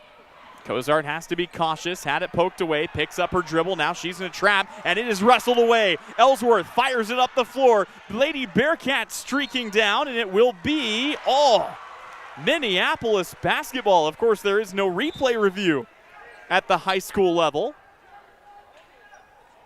So all that work, and honestly, it almost benefits Minneapolis as now 36 seconds to go, 35 on the shot clock. Lady Lions have to get this in to avoid a 5 count. They will do that. But now they have to find a way to get it across half court, and there is a quick foul committed by Elise Haxton. And if you're Ellsworth, obviously priority number 1 is get the steal or force a turnover. But at this point, you've also got to be cognizant of the clock, because if you don't foul and you don't force a turnover, Minneapolis could just dribble this thing out. 32 seconds left to go in a 1-point ball game. Ball thrown in quickly. They will find Riley Robinson. It will be her responsibility to take it across the timeline. They get it back off to Sierra Cozart on the right wing. Ball poked away. Ellsworth has it again. Pick the pocket to Joe Lindsley. She had the big three-point make earlier. We've got a foul, and that, if it's against the Lady Lions, is their 5th team foul, and a chance for free throws to take the lead. Oh my goodness, Lainey Peshka on the line, and she will have 2 free throws in a 1-point game. The foul goes against McKenna Warlock. It is her first, and the first free throw is good. Lainey Peshka tied it up at the line before her second free throw. A full timeout is called. Minneapolis wants to talk through the situation. It is a full timeout. You just wondered how much the Lady Lions had in the tank. Not having Bailey Randall hurt on the floor is bad enough. But not having Miley McClure out there really hurts you. She is an excellent ball handler. If you need a bucket, you can go to her, but she took a shot. She was bleeding all over the floor from her nose. They had to take her to the locker room to try and get that plugged up, and as far as I know, she has not returned to the floor. So Minneapolis is going to have to try and do whatever they can do without the aid of 2 of their best players. Typically, you'd look to Riley Robinson, but everybody for Ellsworth knows that that is where they want to go with the ball. Of course, all of this is contingent upon this second free throw attempt by Joe Lindsley. For Lainey Peshka. And she is already back out there and at the line and ready to go.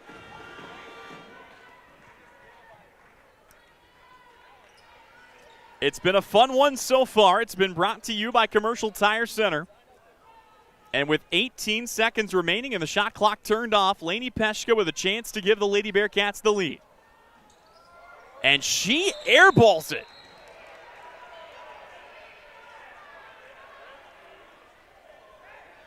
What do we have here? She misses the free throw. Yeah, here we go. So it's still tied. And Minneapolis is going to have to find a way to get this in. 17.8. Next shot might win it. Minneapolis, 14 seconds to go. They picked up their dribble. Time down to 11. Quick intentional foul by Ellsworth. It is only the 4th team foul against the Lady Bearcats. I like the idea of utilizing your foul to try to chop up the possession, but now you don't have a choice. You cannot foul, and that's exactly what Coach Batchman is saying. So here we go. 8.7 seconds to go. Ball comes in for Minneapolis. It is a tie game. Lady Lions looking for the game winner without their best player on the floor. They're not going to get a shot up. Minneapolis unaware of the time on the clock, and we are headed to overtime. 43-43. And you've got to think with Bailey Randall hurt out, advantage Ellsworth as we go to bonus basketball. Here for Minneapolis. We'll step away. We'll have it for you on the other side. It's presented by Commercial Tire Center. At AJ Honey Farms, the honey is just the beginning. From raw honey and wax melts to happy bee balm and beekeeping gear, they've got everything buzzing with local flavor. Whether you're soothing a sore throat, starting your own hive, or gifting something sweet to a loved one, AJ Honey Farms brings the bees and the kind of sweetness only they can bottle. This is Alan from AJ Honey Farms right here at 901 North 9th Street in Salina, Kansas. We truly appreciate your continued support and thank you for choosing local. APAC APAC Kansas Incorporated has been building the heartland from the ground up for over a century. From the supply of aggregate materials, hot mix asphalt, and concrete to the construction of roads and bridges, we do it all. You've seen our trucks, and now we want to hire you. APAC in Salina is growing, and we are hiring for all positions. From truck drivers to mechanics, general laborers, and construction, APAC has your next career. For more details, visit the job links page at salinapost.com. Great pay and benefits, APAC is an equal opportunity employer. 32 minutes, not enough to decide a winner in this one. Bonus basketball coming your way from Minneapolis High School. It's the Lady Bearcats and the Lady Lions knotted up at 43 apiece. And the big storyline, 17 points for Bailey Randall Hurt, but she picked up her 5th foul. So to overtime, the Lady Lions go, and they will have to do so without their best player on the floor. Let's see how they fare against the Lady Bearcat team that's been heating it up. They go right inside the paint, and a quick bucket for Ellsworth. Good score. Josie Kuzer knocks it through.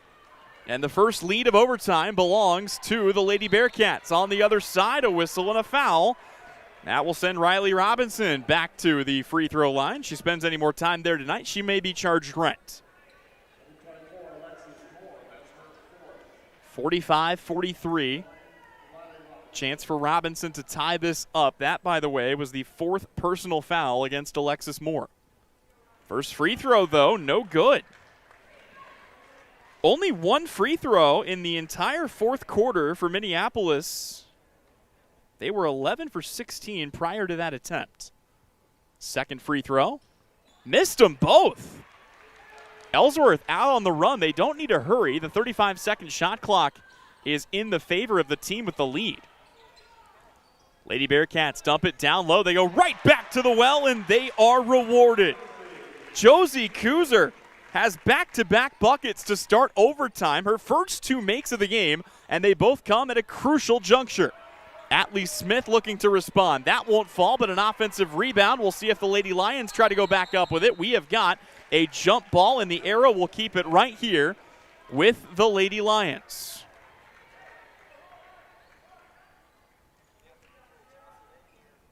Minneapolis will throw this in. Sierra Cozart from the baseline has an open teammate. Thought about trying the 3. Instead, they will save it. Cozart has it again. Dumps it down low. Atlee Smith misses off the bottom of the backboard. Fires it back in. The Lady Bearcats bring it back down the floor. They lead by 4. It's 47-43, and the paint scoring has opened up with Randall Hurt off the floor. Lainey Peshka, who had the big buckets in the comeback effort in the 4th quarter, carries the ball, hands it off back to Elise Haxton. Now she recollects. That's Lindsley. Back to her. She'll fire the 3-pointer. Top of the key. No good. And stepping on the baseline with the ball in her hand was Josie Kuzer. So it remains a 4-point game. Minneapolis, boy, the well has really gone dry with Randall Hurt off the floor. This ball poked away. They got to run this down. No, they don't. It was poked out by Haxton. That is what she does on a regular basis. 2 minutes and 28 seconds left to go. Minneapolis has it. 26 seconds to get a shot up. They go right inside to Robinson. Now they want to find Atlee Smith. Has it on the block. Gives it up again on the outside. Working on it back to Robinson. Thought about the 3. Thought about it again. Now wants to try and drive. Takes it to the hole and scores with the right hand. Riley Robinson delivers new life to the Lady Lions. Cuts the lead back down to 2. Ellsworth, the skip pass through. Haxton tries a 3. That is short. And we have a foul on the rebound. Both teams are in bonus territory, and we've got free throws coming for the Lady Bearcats here. The foul itself is collected by Atlee Smith. It is just her first. And at the line shooting 2 is Alexis Moore. Moore has been at the line a lot tonight, finally hitting her stride. She missed 5 of her first 6 free throws, but she gets the first of 2 here. Second free throw. High arcing miss. Rebound comes down to Minneapolis, and the Lady Lions still within a possession. 48-43. Lady Lions do not need to settle for 3-pointers. That's not really been their game tonight anyway. Ball poked away. Ellsworth diving for it on the floor. They've got it. Haxton lost it. Fight for the ball. It's another jump ball. It will stay with Ellsworth. And the first turnover of overtime belongs to Minneapolis. It is their 21st turnover of the game. 3-point lead for the Ellsworth Lady Bearcats. 33 on the shot clock, 1:33 on the game clock. Trying to salt the game away here in Minneapolis. They've been trying three-pointers. Here they dump it in. This is what got them the lead. Nothing doing there, though, as Atlee Smith pulls down the miss from Josie Keyser. 48-45, Atlee Smith brings the ball back up the floor. She will hand it off. Now they find it in the corner, trying to dump it down low. This is Robinson, back to Smith, and a foul is called that will send Atlee Smith to the free throw line. She will shoot 2. This time the foul is going to go against, Josie Keyser, and that is her 5th. So Keyser, who had all 4 of her points in overtime, has fouled out of this game. The Ellsworth faithful will give her some additional cheers here as Reagan Hansen checks in to replace her, and crucial free throws coming for Atlee Smith. Smith has not scored in this game. She does not score here. First free throw, no good. Second chance upcoming to cut this down to 2. And she missed them both. Neither team making the most of their free throw attempts. Ellsworth, if they score any bucket here, will take a 2-possession lead as we are inside the final minute of overtime. Lady Bearcats looking for the dagger. This would be it! Yes, sir! Lainey Peshka drives the dagger through the heart of the Lions, and this game might be over.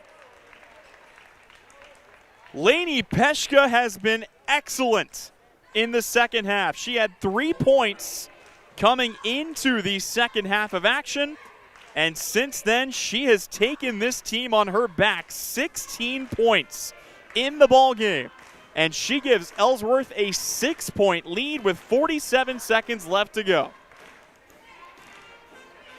Unbelievable stuff here from the campus of Minneapolis.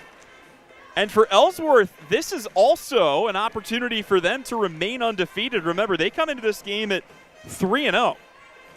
Minneapolis does have the one loss. It came in their season opener against Inman. Since then, they've rattled off wins against El Saline, Bennington, and Republic County. But the other crucial thing is that neither of these two teams had a loss in league play. And, this could certainly impact that down the stretch. 47 seconds remaining. Minneapolis will throw it in here. They are going to have to go quick. There is still a lot of basketball left to be played here, but only one made field goal in overtime for the Lady Lions, and they are 0 for 4 from the free throw line. 40 seconds left to go in this game. Warlock has it, gets it back out to Sierra Cozart. They almost lose it on a steal, and now a foul is called against Reagan Hansen. That's kind of the problem on the other side, too. Both teams are in the bonus the rest of the way, so 2 free throws coming now for Addison Doring. She has 1 made 3. It came back in the first quarter. And the free throw struggles continue here in overtime for Minneapolis. The Lady Lions 0 for 5 at the charity stripe. Doring looking for the first made free throw of the frame, and she will get it. A 1 for 2 trip cuts it to 5, but it's still 51-46. And if you're Ellsworth now, you have to play the foul game, and that's exactly what Ellsworth wants, as Lainey Peshka will head to the free throw line. That'll be the second personal foul against Addison Abel, and a chance to put this game further out of reach for the player that helped this team get back in this game. Lainey Peshka has been a Lion killer throughout the course of her career and remains so with another made free throw.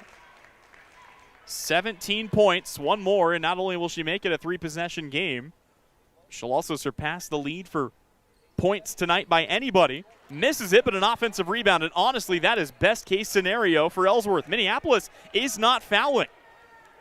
The Lady Lions, at least right now, looks like they're going to concede the victory. They put a hand on Peshka on the outside, but yeah, they are not going to foul, and this game is over. The Ellsworth Lady Bearcats will remain undefeated, both in league play and on the year, and this game is over. 52-46, the win in overtime for the Ellsworth Lady Bearcats. We'll talk more about it when we return. This is the Salina Regional Orthopedic and Sports Medicine Game of the Week here on the Salina Post Sports Network, brought to you tonight by Commercial Tire Center.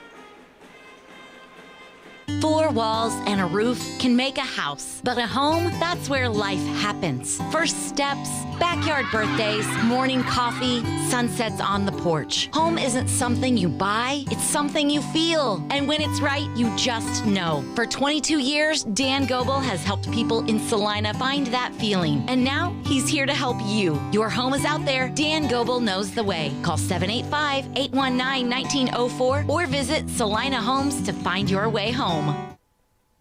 When the time comes to honor a life, Hire Scott Mortuary in Salina is here with care, compassion, and guidance every step of the way. Celebrate memories, cherish family, and find comfort in tradition. Hire Scott Mortuary, celebrating life, embracing legacy. Close your eyes. Now, imagine yourself cheering from the bleachers at Salina South. Feel the pride of donning the colors of Salina Central. Picture the spirit of being part of the Sacred Heart community, or the camaraderie at southeast of Saline. Envision the thrill of supporting El Saline or Bennington. Visualize the unity in rallying for Minneapolis High. Now, open your eyes and see yourself in team apparel from Messenger Total Promotions. Visit them in person in downtown Salina. Sage is your go-to source for industrial strength cleaning products, ice melt, floor equipment, paper, asphalt, and just about everything in between. Whether you're a maintenance supervisor, a small business, or just wanting your home to look amazing, stop by 732 North 9th Street in Salina, where we will be happy to assist you. You can also visit us at sageselects.com or call us at 309-1919. Sage Products, the right call every time. Ready to take your nursing career to the next level? Memorial Health System in Abilene is hiring full-time registered nurses for their hospital emergency department, and they've got the perks to match. Sign-on bonuses, shift and weekend differentials, a childcare stipend, and tuition reimbursement to keep you moving forward. Bring your skills where they'll make the biggest impact, right here in Abilene. Apply today at srhc.com. That's srhc.com to apply for this opening at Memorial Health System in Abilene, taking care of you so you can take care of others. At Vernon Jewelers, we believe jewelry is more than just an accessory. It's an expression of who you are. It's also a piece of your life that can be passed down through the generations. That's why our expert team is here to listen, understand, and help you find that piece that speaks to your story. We're not just your local jeweler. We're your neighbors, your friends, and your partners in celebrating life's precious moments. Vernon Jewelers in downtown Salina. In our 141st year, we are not old. We're just really good at what we do. Lily Pad Septic, this is Callie. How can I help you flush today? I just moved out here. I have no idea how this septic stuff works. Totally normal. You're used to city sewer, right? Yep, no idea what I'm doing. Let me get you Flush the Frog. Call! On it, Callie. The freakishly fast frog! I'll hop right over. Most folks don't realize you've got to pump your tank out at least every 3 to 5 years, sir. Or it backs up fast. Is that why my toilet's gurgling? Yep, you've got your own private sewage system now. And if you don't take care of it, well, let's just say it gets messy. Thanks, Flush. Make sure Callie gives you a kiss when you get back. Will do, sir. At Lily Pad Septic, we guarantee to inspect your septic system within 24 hours. Or your next pump out's free. If you need a flush in a rush, call Lily Pad Septic. Lily Pad Septic.com. We'll be there in a splash. Now, about that kiss. Back here on the campus of Minneapolis High School, Tyler Henry alongside you, and we take a quick look back at our girls' game, 52-46, the win in overtime for the Lady Bearcats of Ellsworth. They improved to 4-0. Minneapolis, meanwhile, falls to 3-2. This is the Commercial Tire Center post-game show, and let's go ahead and get into some final scoring from this game. On the Minneapolis side, Bailey Randall-Hurt scored 17 points. She fouled out late in the fourth quarter, and nobody else really able to help this team keep up. 14 points for Riley Robinson, a valiant effort, but beyond that, 6 points for Addison Abel on 2 made three-pointers, 4 points for Addison Doring, 3 points for Miley McClure, and 2 for McKenna Warlock. Meanwhile, for the Lady Bearcats, 17 points for Lainey Peshka, 12 points for Joe Lindsley, 9 points for Elise Haxton, 6 points for for Alexis Moore, 4 points for Josie Kuzer, and 2 points for Kinley Place and for Reagan Hansen.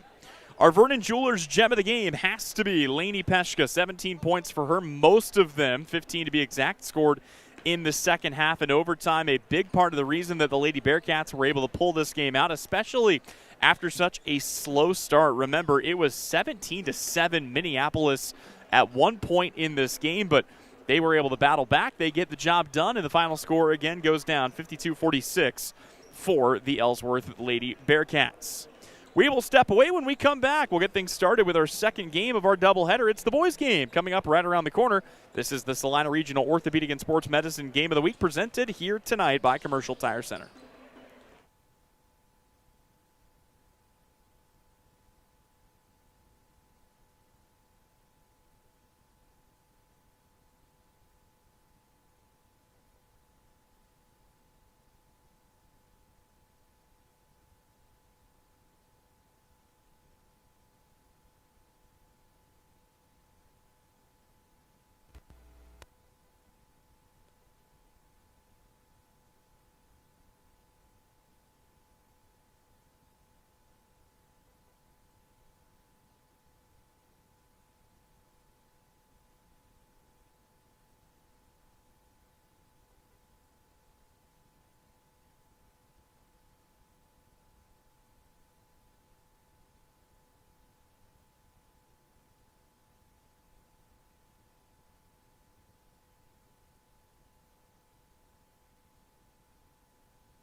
The hours of drill.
Well, hello, everybody, and welcome back in for game number 2 of our doubleheader here on Salina Post Sports Network. Proud to be bringing you coverage of Minneapolis and Ellsworth here from the campus of Minneapolis High School.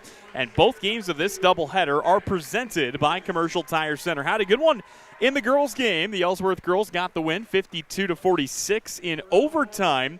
And now we turn our attention to the boys' game. And let's go ahead and meet the starting lineups. We begin with the visiting team tonight. That is the Ellsworth Bearcats, who come in 1-2 under the instruction of head coach Jeff Landon. They will put on the floor a 6'1" senior in Tucker Goss, a 6'1" junior in Jace Thomason, a 5'7" sophomore in Carson Jacobs, a 6'2" senior in Ethan Tully, and rounding out the starting 5, it's a 6'4" senior in Cooper McGowan. On the other side, for the Lions of Minneapolis at home, they come in 0-4, looking for their first victory of the season, and they will put on the floor a 6'1" senior in Grant Rice, a 6' senior in Owen Just, a 6'1" senior in Tanner Norris, a 5'11" junior in Max Helgett, and rounding out the starting 5, it's a 5'8", believe senior, according to the roster I got, maybe not, but Kingston Darnay is back on the floor, either a junior or a senior, if nothing else. We know that about Mr. Darnay, and he will round out the starting 5 for these two teams. Ellsworth is under the instruction of head coach Jeff Landon. On the other side, it's first-year head coach of the Minneapolis Lions, Trent Brubaker, and he will be looking to lead Minneapolis to their first win of the season here tonight on the home floor of the Minneapolis Lions. Last season, it was an Ellsworth sweep of this set. The boys won the game here 37-32. Then they won the game at home 41-32. And the primary point scorer for Minneapolis remains Owen Just, the quarterback on the football team, quarterback on the basketball court as well. He goes as the Lions go. He'll be the one to watch in this game, at least on the Minneapolis side of the matchup. Darnay is in the jump circle along with Cooper McGowan. Both teams looking to right the ship before the winter break. The ball is in the air, or is it? There we go. This game is officially underway. The opening tip is won by the Minneapolis Lions, and Ellsworth got both of those wins that I mentioned over Minneapolis by shutting down, or at the very least limiting what Owen Just could do. Obviously, they want to try and force feed him the ball as much as possible. That is exactly what the Lions look to do, although this time they try to get it down low to Tanner Norris. Nothing doing there. Whistle and a foul. They'll call that against Ellsworth. It goes against Jace Thomason. That is his first.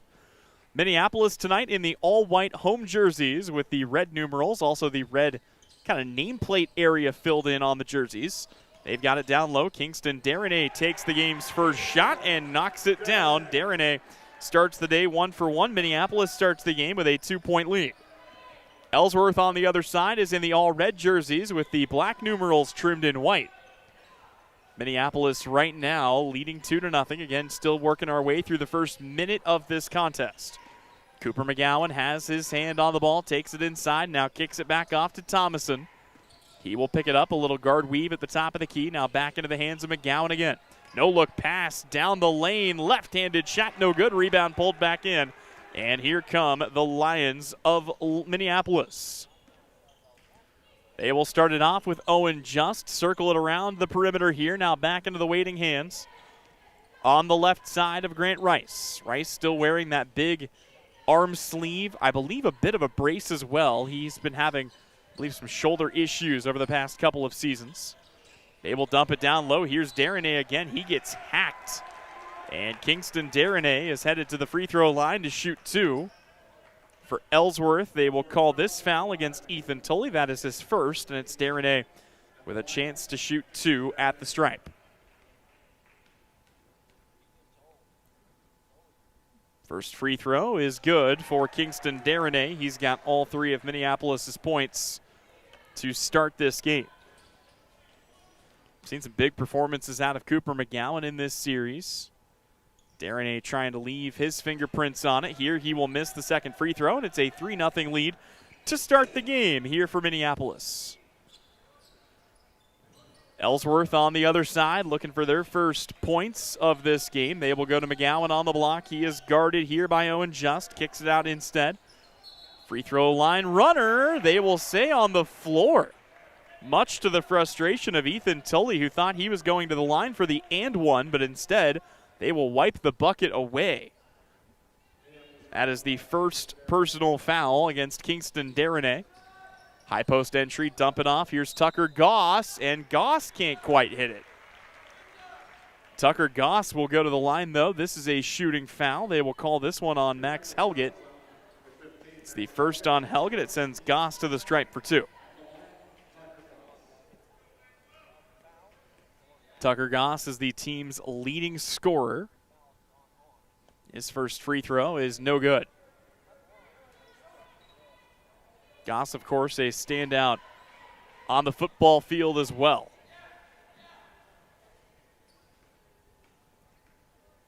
Second free throw for Goss is on its way. And he will miss both. The rebound is taken away by Kingston Darnay, and it remains a 3-0 lead here for Minneapolis. Lions working on it with Grant Rice. He will swing it around to Darnay, top of the key. Now on to the left wing, it's Max Helgett. The shot clock has really sped things up here at the high school level. It's been for the betterment of the game, to be sure. Working left to right, Max Helgett tries to dump it down low. Ball poked away. Helgett has it again. His shot way too strong. And the rebound taken in by Ellsworth. The Bearcats bring it back down the floor. They will slip it down low. One more pass, and a wide open look is missed. Boy, Thomason got it. I don't know that he was expecting the feed there from Carson Jacobs.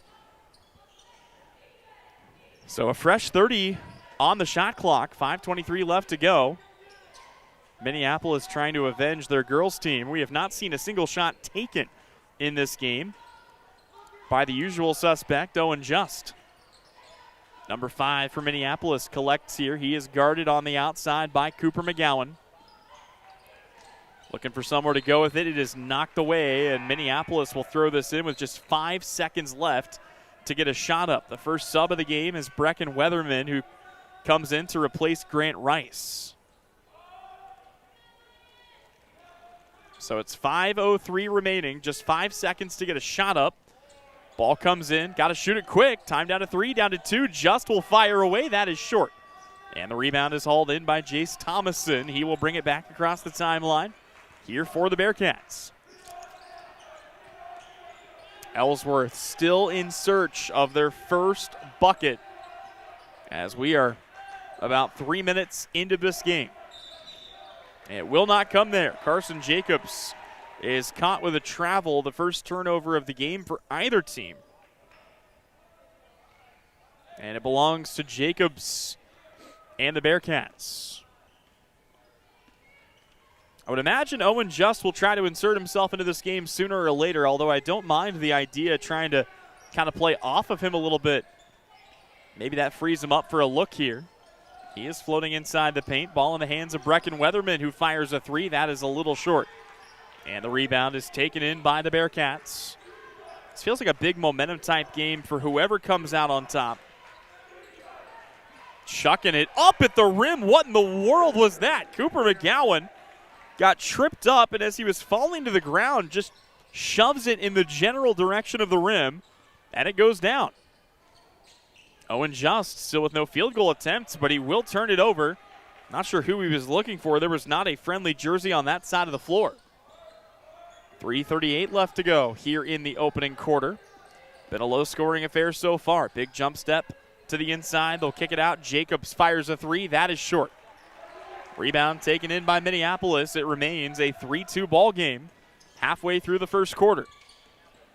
Curling inside. Whistle and a foul. We'll see who this is against. It is in the act of shooting. It will give 2 free throws regardless to Tanner Norris. Thomason collects his second personal foul.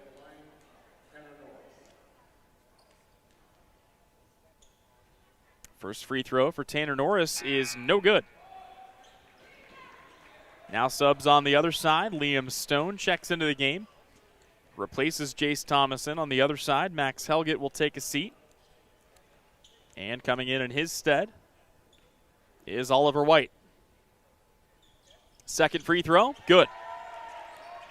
Tanner Norris splits the tries, but it remains just a 4-2 game with 3:26 to go. First quarter action from the campus of Minneapolis, trying to get downhill, a kick out, a three for Goss, no good. An offensive rebound stripped away. Boy, Owen just put a hand in the cookie jar and came up with a steal.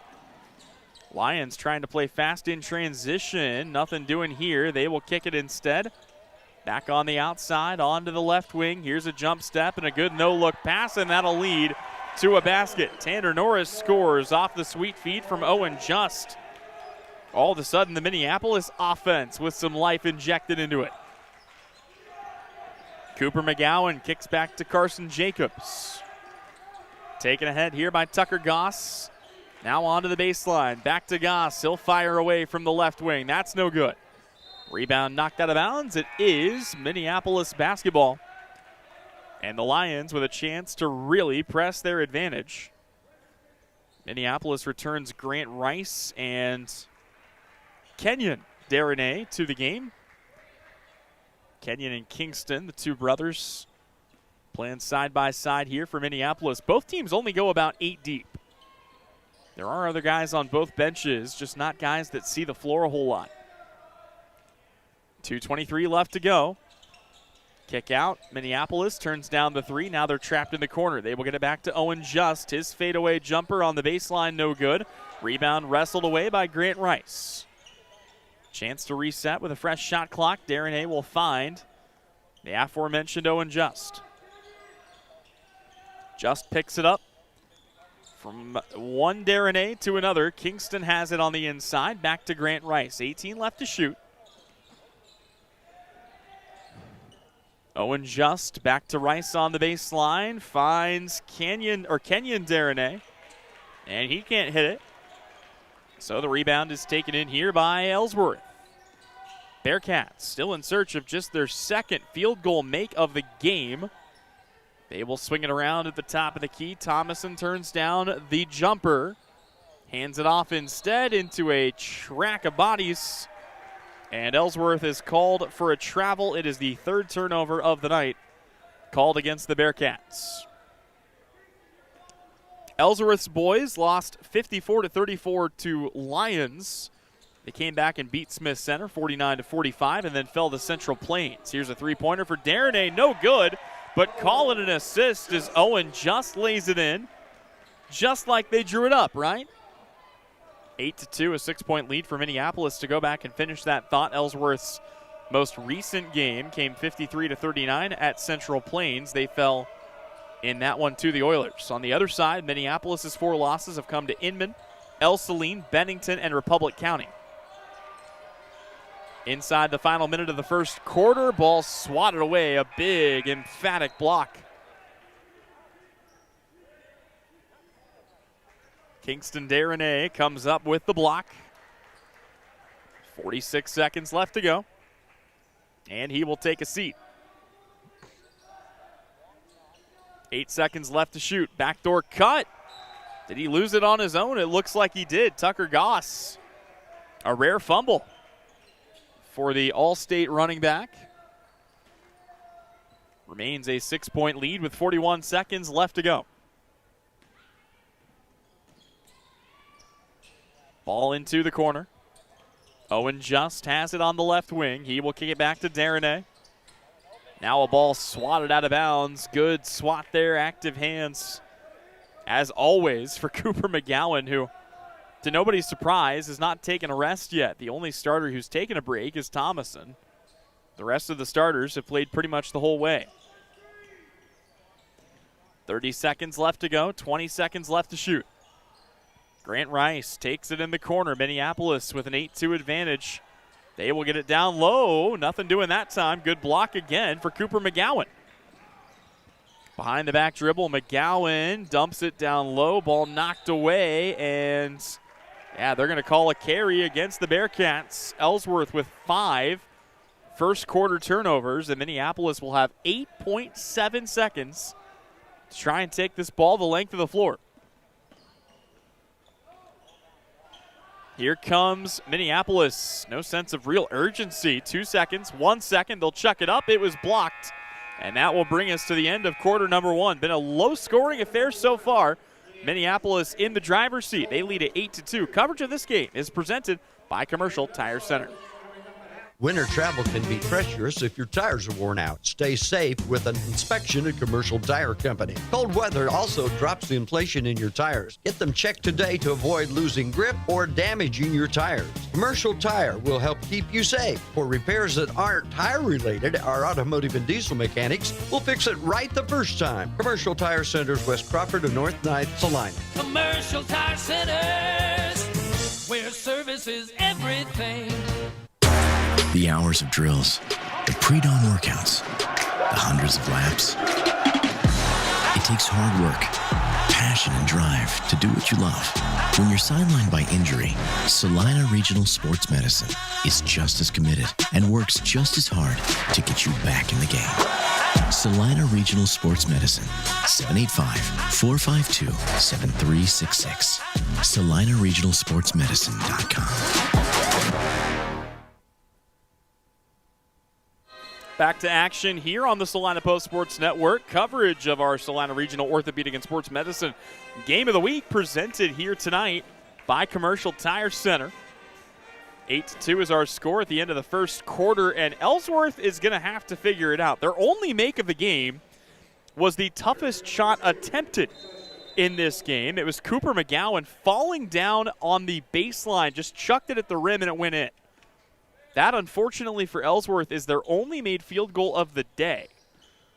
Offense has come at a premium, but not as much as you might think for the Bearcats. They scored 34 at Lions, 39 at Central Plains, and 49 in the win over Smith Center. So they've been held well below that early on in this contest and trying to sort out this Minneapolis defense. Minneapolis forced, 5 turnovers in the first quarter, and they pick up right where they left off with a steal here to start the second. That'll prompt Jeff Landon to get somebody up and off the bench. We'll see who it is once they take off the warm-up. Darren A. blocked underneath. He will get it back out to Rice, 20 to shoot. They will try and reset with Tanner Norris. Rice running the offense right now. They're trying to use Rice here on the baseline, and he will knock it down. First bucket of the game for Grant Rice. He becomes the fourth different Lion to score, but they're trying to use Owen Just less as an on-ball point guard, and you have to respect it, trying to find different ways to get him loose and open. On the other side, Tucker Goss takes it off the backboard and in. Goss will knock down the shot. Back the other way, Grant Rice has it. It's a 10-4 lead here for Minneapolis. Think about this for Ellsworth, too. They scored 1 field goal, 2 total points in the first quarter. They're only down by 2 possessions. It's been that kind of low-scoring affair early in this game. Dump off on the baseline, left it short. My goodness, Kingston Darren, point blank, uncontested, just did not finish it. On the other side, trying to slip it down low, instead turning it over are the Bearcats. Darren will kick this out. They will stop and try and reset. Tanner Norris almost lost it. Gets it back. Thought about the three-pointer. He will turn it down. 6 minutes remaining. Here it's a drive and a shot that crawls through. That'll prompt an Ellsworth timeout. Big bucket for Tanner Norris, and the lead is 12-4. We'll step away with them. Coverage of this game is brought to you by Commercial Tire Center. We all make plans for the future, but car accidents, break-ins, and unexpected fires can disrupt those plans. At Shelter Insurance, our agents help design insurance plans that work for you and help protect what matters most.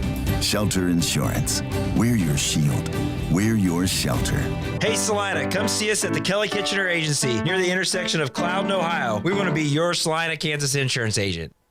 New Image Audio is offering ceramic tint. If you're sending your child off to school or your wife on a road trip, ceramic tint offers heat rejection up to 90%, privacy in a college town or in the city, helps keep the wear down on the AC system, making your car easier to cool down. Never worry about your kid locking their keys in their car. With Drone Mobile, you can unlock their car from anywhere. Vehicle breakdown in an unknown area, GPS locating helps roadside service find your loved one quickly with the ability to send the vehicle location directly to the rescue squad. New Image Audio, located at 340 South Broadway. Phone calls welcome. Back to basketball action here on the campus of Minneapolis High School. Tyler Henry alongside you, Nick Garst producing and engineering. And Nick, why don't you show the people the new taxidermy lion we got set up in the top corner for Minneapolis? This is new. And I must say, what a feature. That is not something you see every day at the high school level. Kind of feels like we're inside of Cabela's or Bass Pro Shops here at Minneapolis High School, but it is a welcome addition to this gym, and so is a 12-4 lead here midway through the second quarter. Ellsworth has the basketball out of the timeout. We'll see what Jeff Landon wants to change, and boy, not the way they wanted to come out of the timeout. They turn it over for the 8th time in this game, and for just the 2nd time in this game, Minneapolis is going to give it right back to them.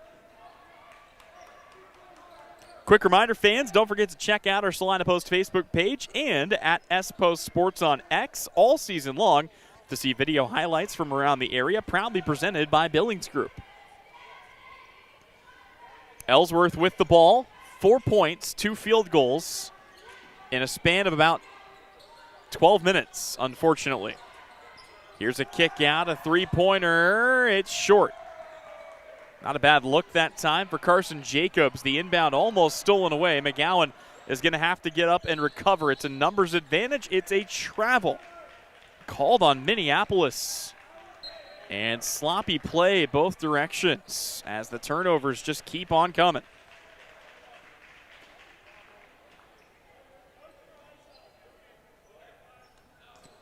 Got a couple of other scores to let you know about, at least one that we know of. Southeast of Saline's girls knock off Garden Plain 37-25. Sacred Heart's girls do the same to Berrien Academy 48-29. Here it's a back to the basket drive. They'll have to kick it out instead, though. Seth Kyler, who's freshly checked into the game, will give it back up here to Cooper McGowan. 10 to shoot. McGowan trying to drive, goes up and over Owen Just, but cannot get the shot to fall. And that's been the story of the night so far for the Bearcats. Nothing is going down for the squad in red and black. Here it's Owen Just taking on 4 defenders and scoring anyway. Owen Just, there was a sea of hands up and around him, but he cannot get it to go, and it's 14-4. It's back to a 10-point Minneapolis lead. Ellsworth kicks it out. They will turn down the three-pointer. 4:03 left to go. We're about halfway through third quarter action. They will dump it on the block. The Lions swarming, and they're going to call a foul from behind. If it's on Kingston Darnay, and I believe it is, that is going to be his second personal. So it's 14-4.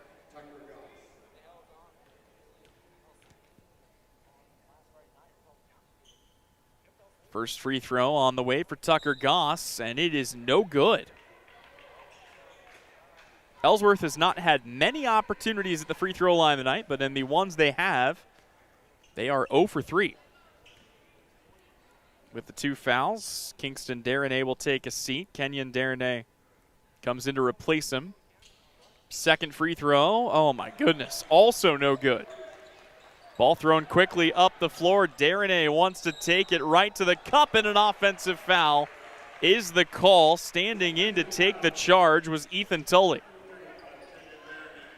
He paid for it, but he got the team the possession. He also picks up the first foul against Kenyon Darnay. Remains 14-4. It might be 1st-30 the way this game has gone. Again, had a very exciting girls game, a 52-46 overtime thriller.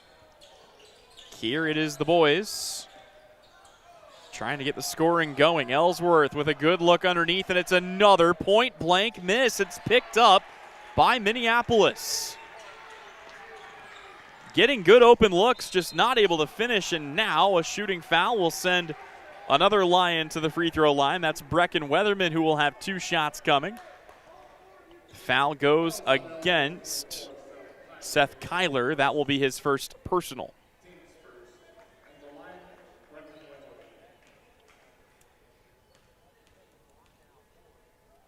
Weatherman's first free throw is good. Minneapolis has been a little bit better, just above 50% on the day from the charity stripe. Started 2 for 4, now 3 for 5, a chance to go 4 for 6. If they can get this one. Second free throw on the way, that one will fall. Brecken Weatherman knocks it down. It pushes the lead out to 12, 16-4. 13-14 remaining in the first half.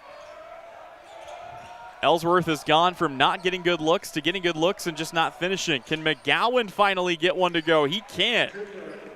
Cooper McGowan with the team's third made field goal. 3 minutes left to play. It's 16-6, and it remains a 10-point game. Minneapolis back to work here. They will swing the ball onto the left wing. That's Grant Rice. He dumps it down low. Another foul on Tucker Goss, and another foul in the act of shooting. That is going to be Goss's first personal foul. More free throws upcoming for Tanner Norris, who is 1 for 2 on the day. First free throw, no good. Minneapolis, just an exorbitant amount of opportunities at the free throw line. This will be their 8th free throw upcoming. Ellsworth has 4 free throw attempts in this game. Second free throw, it's good. Tanner Norris splits the tries. Minneapolis leads by 11. 2:45 left to go before halftime. McGowan trying to go to work here on Owen Just. He'll kick it off. Splitting it, a block underneath, a fight for the ball, and a jump ball. The arrow will point to Minneapolis, and the Lions will take it back with 2:32 remaining here in the second quarter. Ellsworth's got one more game coming up this year. It is a game against Beloit on December 19th. They will have that at home. And it will be good to be home, as Ellsworth has started the year with 3 straight road games, actually 4 straight road games if you count this one. Darren A kicks in the corner, sets, fires, three-pointer. Oh my goodness. 2 trips around the inside of the rim, and it crawls out on Brecken Weatherman. 2:05 left to go. Baseline drive, just trying to get to the line. Tucker Goss will do it. Which of the 4 defenders is this foul going to be called on? Take your pick. Everybody involved on the play. They'll call it against Kenyon Darren. That'll be his second personal foul, and it will send Goss back to the line, where he has had a rough start, to say the least. First free throw for Goss is good. There you go. Started the day 0 for 4 at the free throw line. A chance to get that average closer to where he wants it to be.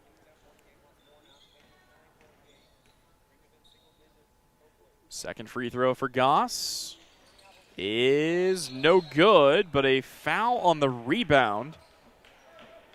No, a lane violation. Okay. No good on the free throw, but a lane violation will give him another chance. This time, Goss's second is, well, no good. 17-7, 2 minutes left to play. Owen Just will take it up. His team ahead by 10, wants to drive baseline, fadeaway jumper, no good. Rebound tipped away. It's an offensive board, though, for Minneapolis, right into the body. An offensive foul as McGowan got his feet set, and Tanner Norris will collect the foul. Should be down as the 4th team foul against Minneapolis, and it is. It will be the first personal foul against Tanner Norris. 1:45 left to go, and a quick sub is made as Grant Rice is in. Tanner Norris is out.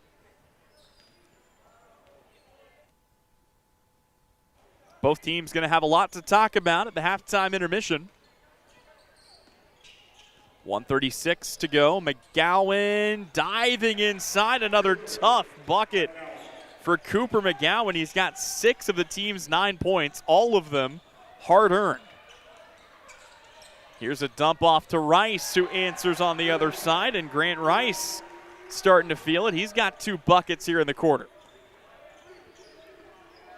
Remember, Minneapolis comes into this game winless. Here's a rare 3 for McGowan, and it goes. Cooper McGowan trying to single-handedly will his team back into this game. Grant Rice on the other side in transition. Cannot hit it. And we have entered the final 60 seconds of this first half. McGowan trying to get downhill, had it blocked. Rebound off the miss, taken down by Owen Just. Time for a few more possessions unless these teams rush. There you go, coach demanding a fresh 35. He will get the new shot clock. Just, tried it. Nothing doing that time. Gets it to Rice, now gets it back. He'll shovel it off on the outside. About a 4-second difference between the shot clock and the game clock. Owen Just will melt some clock himself. Tries to get it to Darren A. Turnover. 5th of the game against Minneapolis, and now a frustration foul in transition. Who are they going to call this against? Looks like it will be Max. Yep, Max Helgett. He picks up his 2nd. And with that, the Lions will make another sub here. Helgett checks out. Oliver White checks in. Tanner Norris also returns to the floor as both Darren A. brothers take a seat. 2 free throws for Tucker Goss, 13.8 seconds left to go, and incredibly, he can find a way to pull this within 5. If he hits them both, he will get the first here. First free throw is good, 2nd free throw upcoming.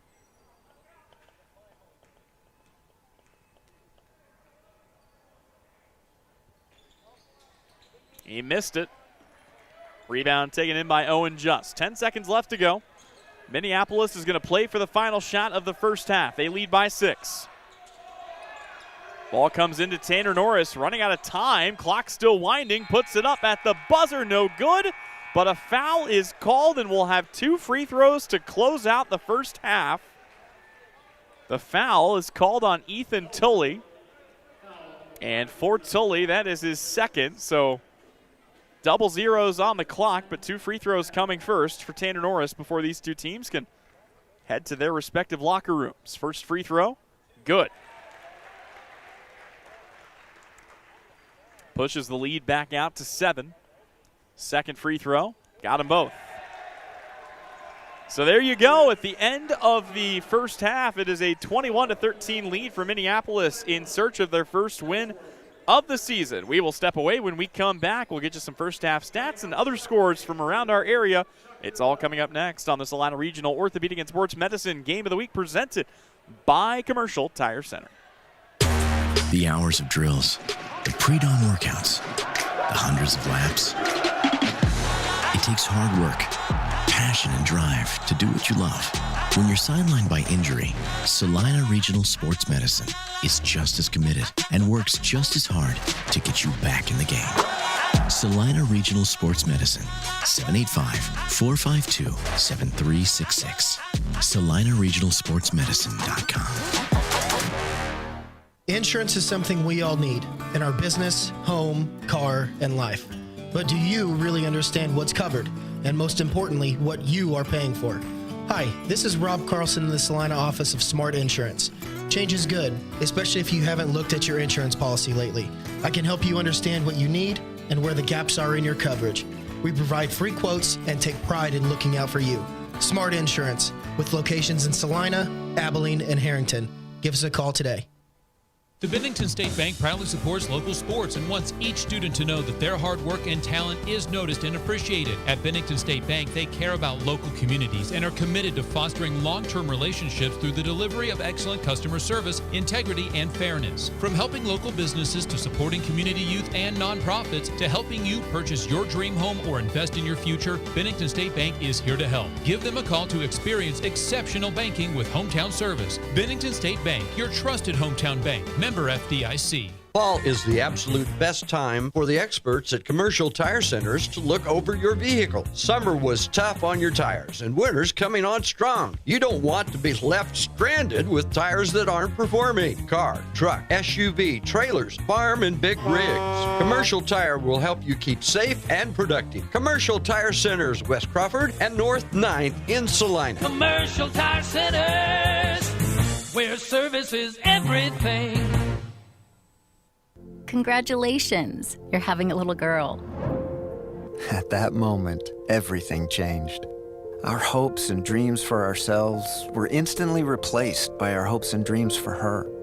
We got life insurance policies from Shelter Insurance, so that regardless of what life throws at us, we'll still be able to provide the world to her. Shelter Life Insurance Company, Columbia, Missouri. Hey, Salina, come see us at the Kelly Kitchener Agency near the intersection of Cloud and Ohio. We want to be your Salina, Kansas insurance agent. New Image Audio is offering ceramic tint. If you're sending your child off to school or your wife on a road trip, ceramic tint offers heat rejection up to 90%, privacy in a college town or in the city, helps keep the wear down on the AC system, making your car easier to cool down. Never worry about your kid locking their keys in their car. With Drone Mobile, you can unlock their car from anywhere. Vehicle breakdown in an unknown area, GPS locating helps roadside service find your loved one quickly with the ability to send the vehicle location directly to the rescue squad. New Image Audio, located at 340 South Broadway. Phone calls welcome. No matter what team you support this season, CopyCo has you covered with off-the-rack and custom apparel for Salina South, Salina Central, Abilene, Chapman, Sacred Heart, southeast of Saline, Ellsworth, Minneapolis, Bennington, Solomon, and El Saline.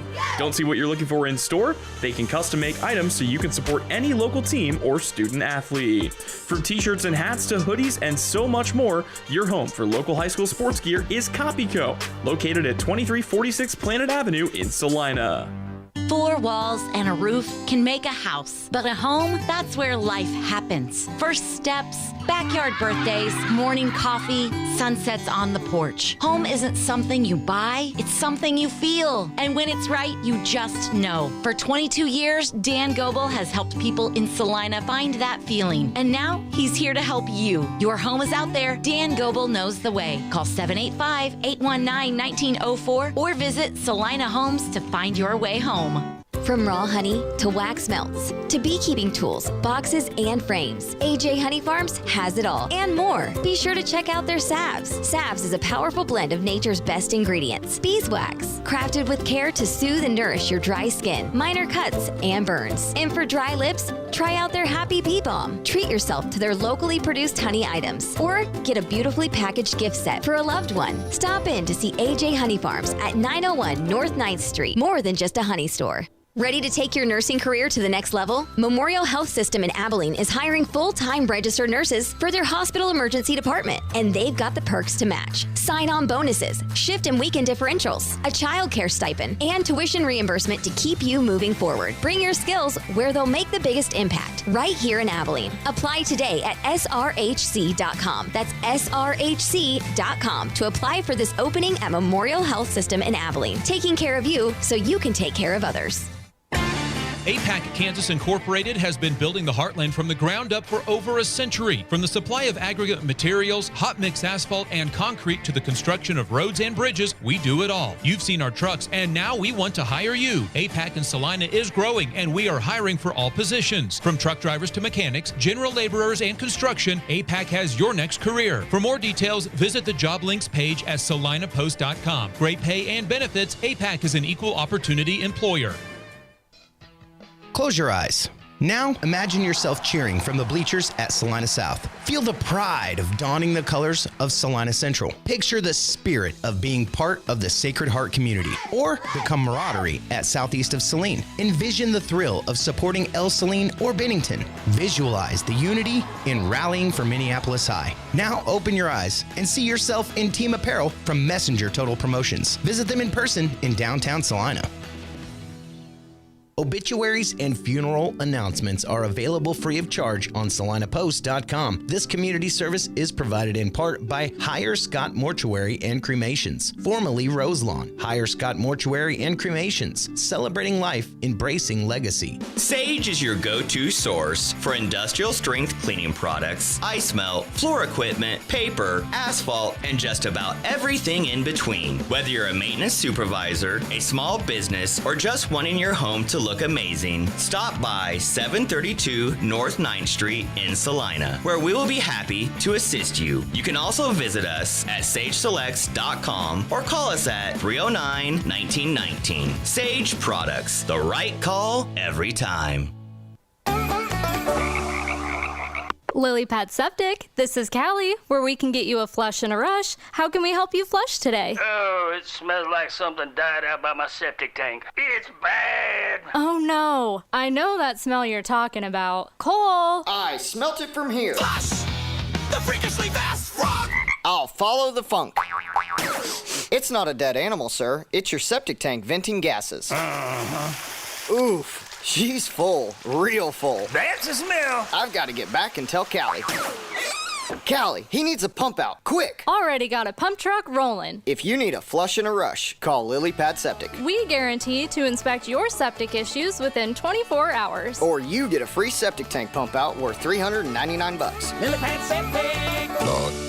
We'll be there in a splash. Callie, quick, kiss me. That stink stuck to my skin. I don't know if I can. Oh, good. I can smell other things again.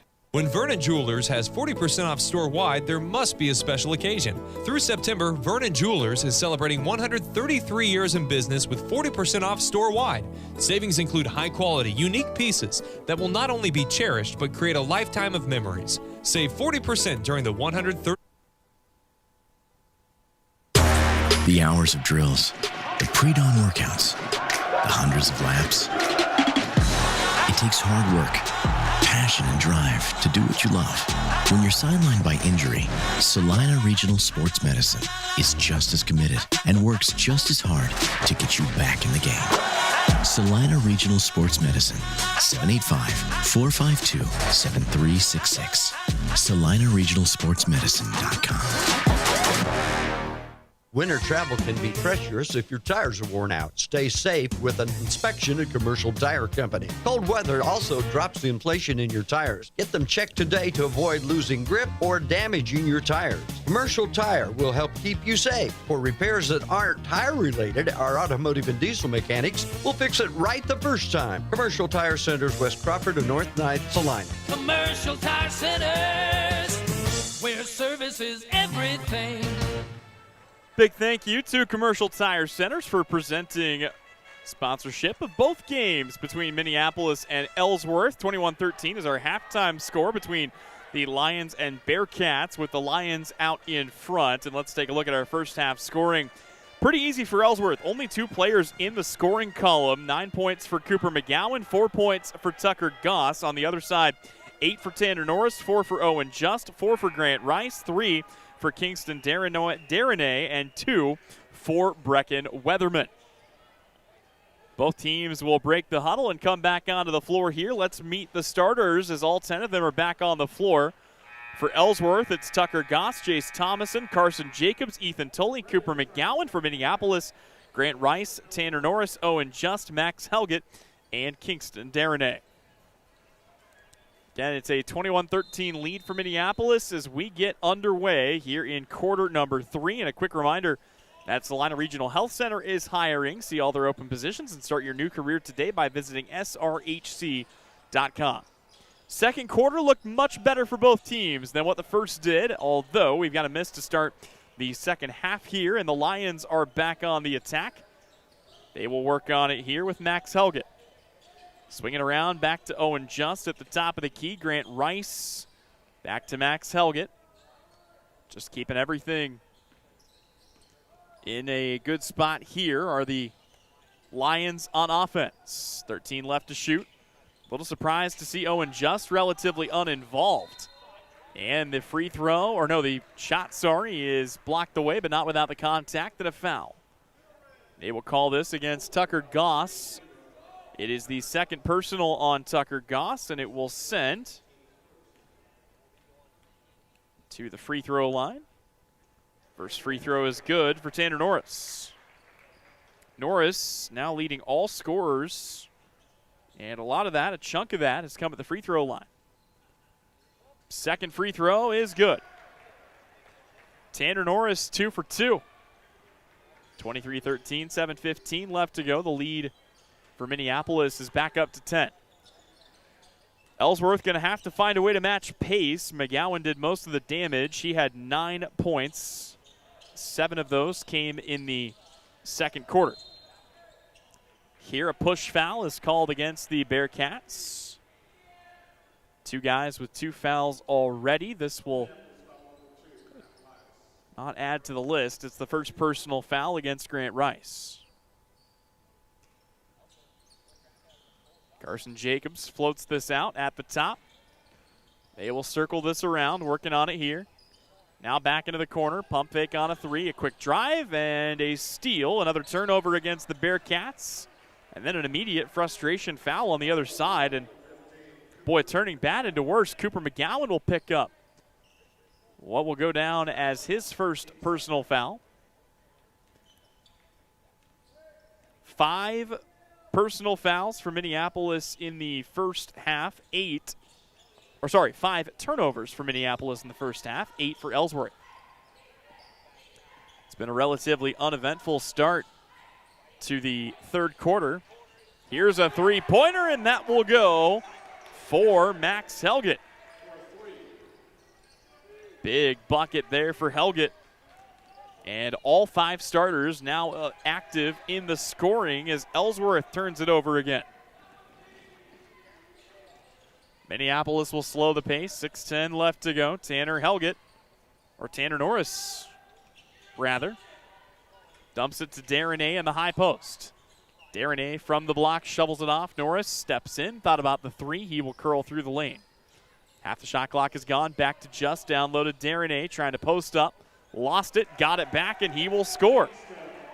It's a good quick bucket for Kingston Darren. And he will walk it up as Cooper McGowan brings the ball back the other way. Handoff here.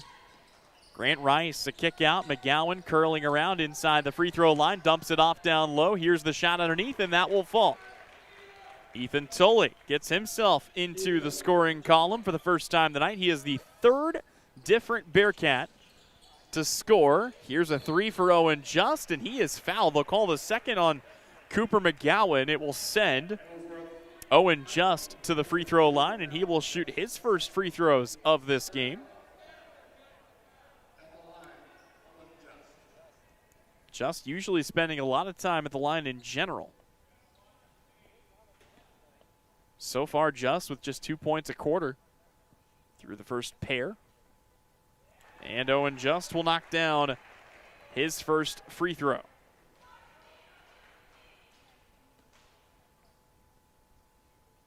(29-15), 5:17 remaining. Just will shoot his second, and he will knock it down. So Owen Just, 2 for 2. It was on a 3-pointer, so he will get another. 4 points on the night. A 2 for 3 trip at the line. The rebound taken in by Tucker Goss.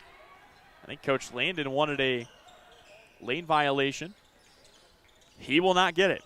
McGowan steps on the gas. He is stripped, and it's stolen away again. Here comes Minneapolis back down the floor. This ball thrown away. They will say that it was tipped by a Bearcat. Jace Thomason got his lanky frame on it. 5 minutes remaining here in the first quarter of the second half, third quarter action. Ball comes back into Helgett. He will dump it off down low, back to Owen Just. Trying to post up, McGowan kicks out instead. 9 left to shoot. Good backdoor dump, and there is Kingston Darren with the basket. Boy, Minneapolis really pouring it on. They've got Ellsworth doubled up with interest. It's 32-15. Handoff for a 3-pointer. That would help Ellsworth get back in it. Nothing doing that time, though, for Jace Thomason. Max Helgett Back to Tanner Norris. Norris a handoff back into the hands of Owen Just. They will swing it around. Grant Rice will take a touch. Patient offense here for Minneapolis, but that's how they've manufactured 3 field goals so far, although this time they'll be turned over. Grant Rice can't corral it inside. Cooper McGowan, a handoff back to Jace Thomason. Tucker Goss, baseline drive. Oh, and they're going to say offensive foul as Grant Rice stood in to take the contact. Boy, frustration. Ooh, and I think a warning's been issued to Jeff Landon, who's out there arguing very loudly with the official. That offensive foul, by the way, will go down as the 3rd against Tucker Goss in this game. Landon has been issued the warning, and it is 32-15 with just under 4 minutes to go. Still working our way through third quarter action. A sub made here, a 3-pointer for Owen Just, and an air ball strong. Nothing doing there with 3:45 left to go. Here comes Cooper McGowan back the other way. McGowan floating around, dumps it down low, back to the basket. Contact, count it, and 1.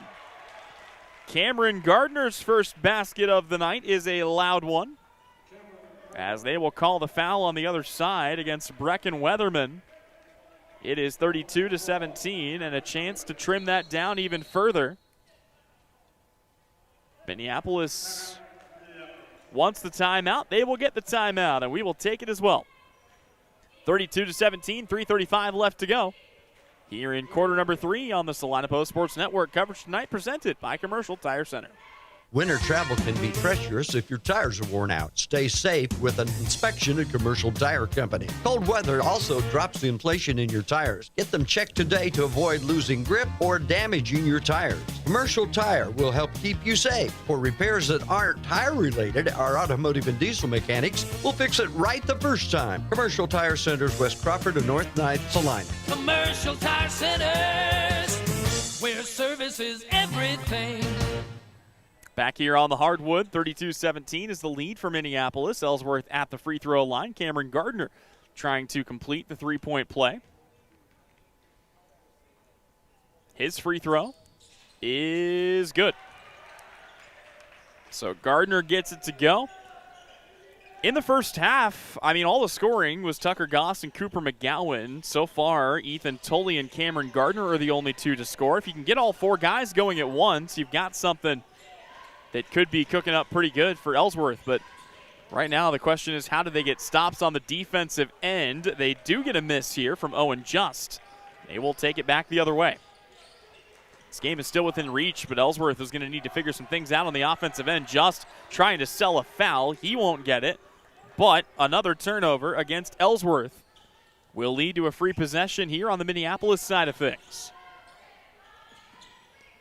32-18, 2:53 left to go. This ball poked away, taken behind the back. McGowan brings it back down the floor. Ellsworth steals it away for the second time. McGowan takes it to the cup. He will not get the shot, but he's got 2 free throws upcoming. And it will be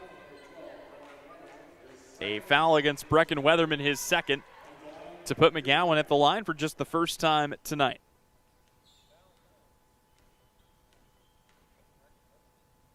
First free throw for McGowan is good. He's got 10 points on the evening. Another free throw upcoming. Ellsworth with a chance to trim the lead down to just 12 points.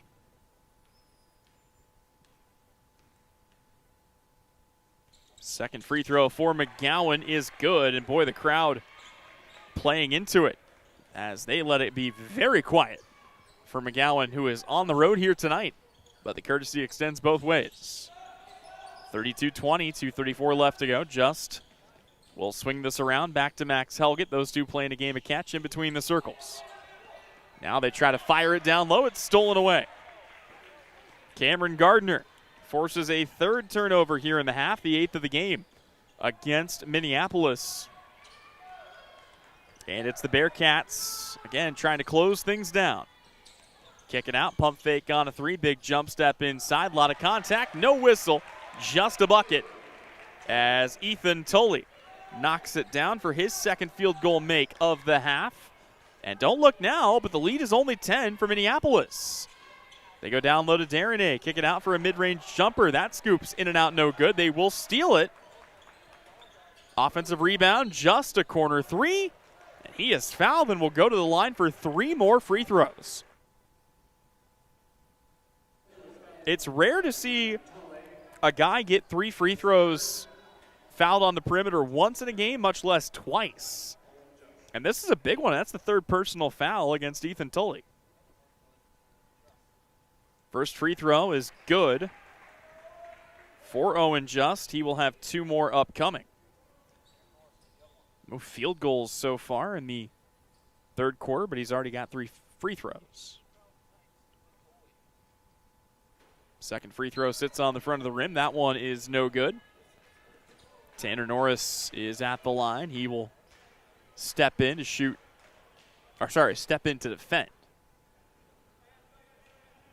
So Just starts the tries 1 for 2, and he will go 2 for 3 again. 4 points for Owen Just here in the quarter, all of them at the free throw line. He's pushed the lead back to 12. A minute 40 remaining in the 3rd quarter. McGowan trying to get downhill, looking to scoop it off to a teammate. It's another Bearcat turnover. Minneapolis throws the ball up the floor. They get it to Grant Rice. From the right wing, Rice will pop it down low. McGowan goes up for the clean block. But it will stay with Minneapolis. Boy, McGowan, he can jump out of the gym. Incredible athlete. It'll be a baseline inbound for Owen Just. This ball thrown back in. It'll find Tanner Norris. Now back to Just on the baseline. Gets a defender in the air. His shot no good. Gets his own rebound. Pump fakes 3 times. And then goes back up and scores again. First field goal of the second half for Owen Just and his Lions ahead by 14. We are inside the final minute of the 3rd quarter. Jace Thomason trapped on the baseline, gets it out. Here's a 3-pointer from the right wing. That's off the mark, no good. And we have got a rebounding foul. Grant Rice got his hands on it. I believe they're going to call the foul against Ellsworth, and they have already committed 5 team fouls. This one goes against Cameron Gardner. It is his first. But as it is the 5th on the team, it will be free throws the other way for Grant Rice.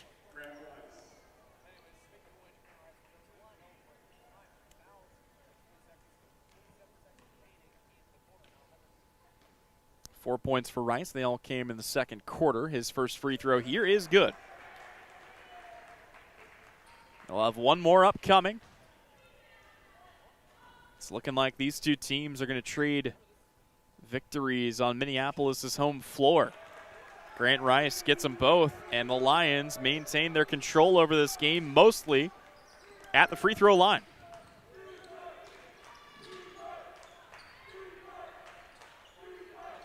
Ellsworth's had their opportunities at the line. This ball thrown back in bounds. Bearcats will keep it. But Ellsworth was 2 for 8 at the half from the charity stripe.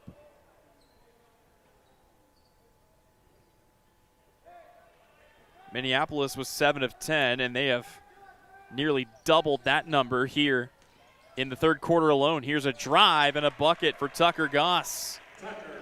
They needed that one. 27 seconds to go. It's an 14-point game. 38-24, Minneapolis firmly in control. They've really picked up the pace here on the offensive end. Owen Just dumps it down low. Tanner Norris lost it, and Minneapolis just throws it away.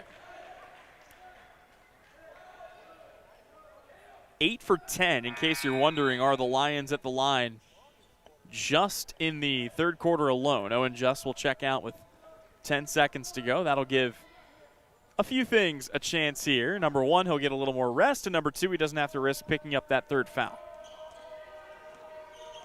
Cooper McGowan, 5 seconds to go. Big jump step to get himself inside, and he will score. That should bring us to the end of quarter number 3, and it will. It remains a 12-point lead for Minneapolis, 38-26 at the end of 3. Coverage of this game is presented by Commercial Tire Center. At Vernon Jewelers, we believe jewelry is more than just an accessory. It's an expression of who you are. It's also a piece of your life that can be passed down through the generations. That's why our expert team is here to listen, understand, and help you find that piece that speaks to your story. We're not just your local jeweler. We're your neighbors, your friends, and your partners in celebrating life's precious moments. Vernon Jewelers in downtown Salina. In our 141st year, we are not old. We're just really good at what we do.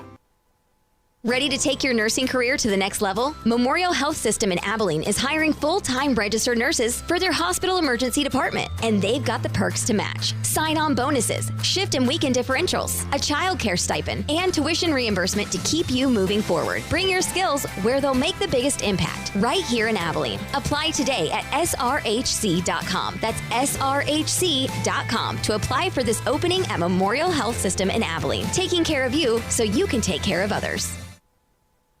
Back to basketball action as we go to the fourth quarter between wow. It's been a while since I've done that. Kansas Wesleyan is on the winter break. Hey, if you want to tune in for more great Kansas Wesleyan coverage, be sure to check out KINA. They'll be back on January 3rd. Here, it's Minneapolis High School up 38-26 on Ellsworth. And it will be the start of the fourth quarter. Free throws. Minneapolis 15 of 20 at the free throw line. Ellsworth 5 of 11. And if that doesn't tell you the way this game has gone, I don't really know what does. Bearcats have also committed in this game 13 turnovers. Minneapolis has not exactly had clean hands as they just committed their 10th. Bearcats desperately needing a big late run, a late surge if they're going to find their way back into this game. Cooper McGowan has the ball. He would be the likely candidate to do it. Has 13 of the team's 26 points. His shot here no good. It is taken down. Here comes Kingston Darnay. Dribbles it off the foot of a defender and headed for the concourse to grab some popcorn was Max Helgett. Max's brother, Noah Helgett, currently broadcasting Sacred Heart and Brain Academy. You can check that game out over on our Salina Post Sports Network. You can also tune in for coverage of southeast of Saline. Their boys taking on Garden Plain at Garden Plain right now. 3 great doubleheaders on our Salina Post Sports Network here this evening. Glad you're spending it with us. It's brought to you courtesy of Commercial Tire Center. 38-26, 12-point lead. You see there thinking about the three-pointer, almost turning it over.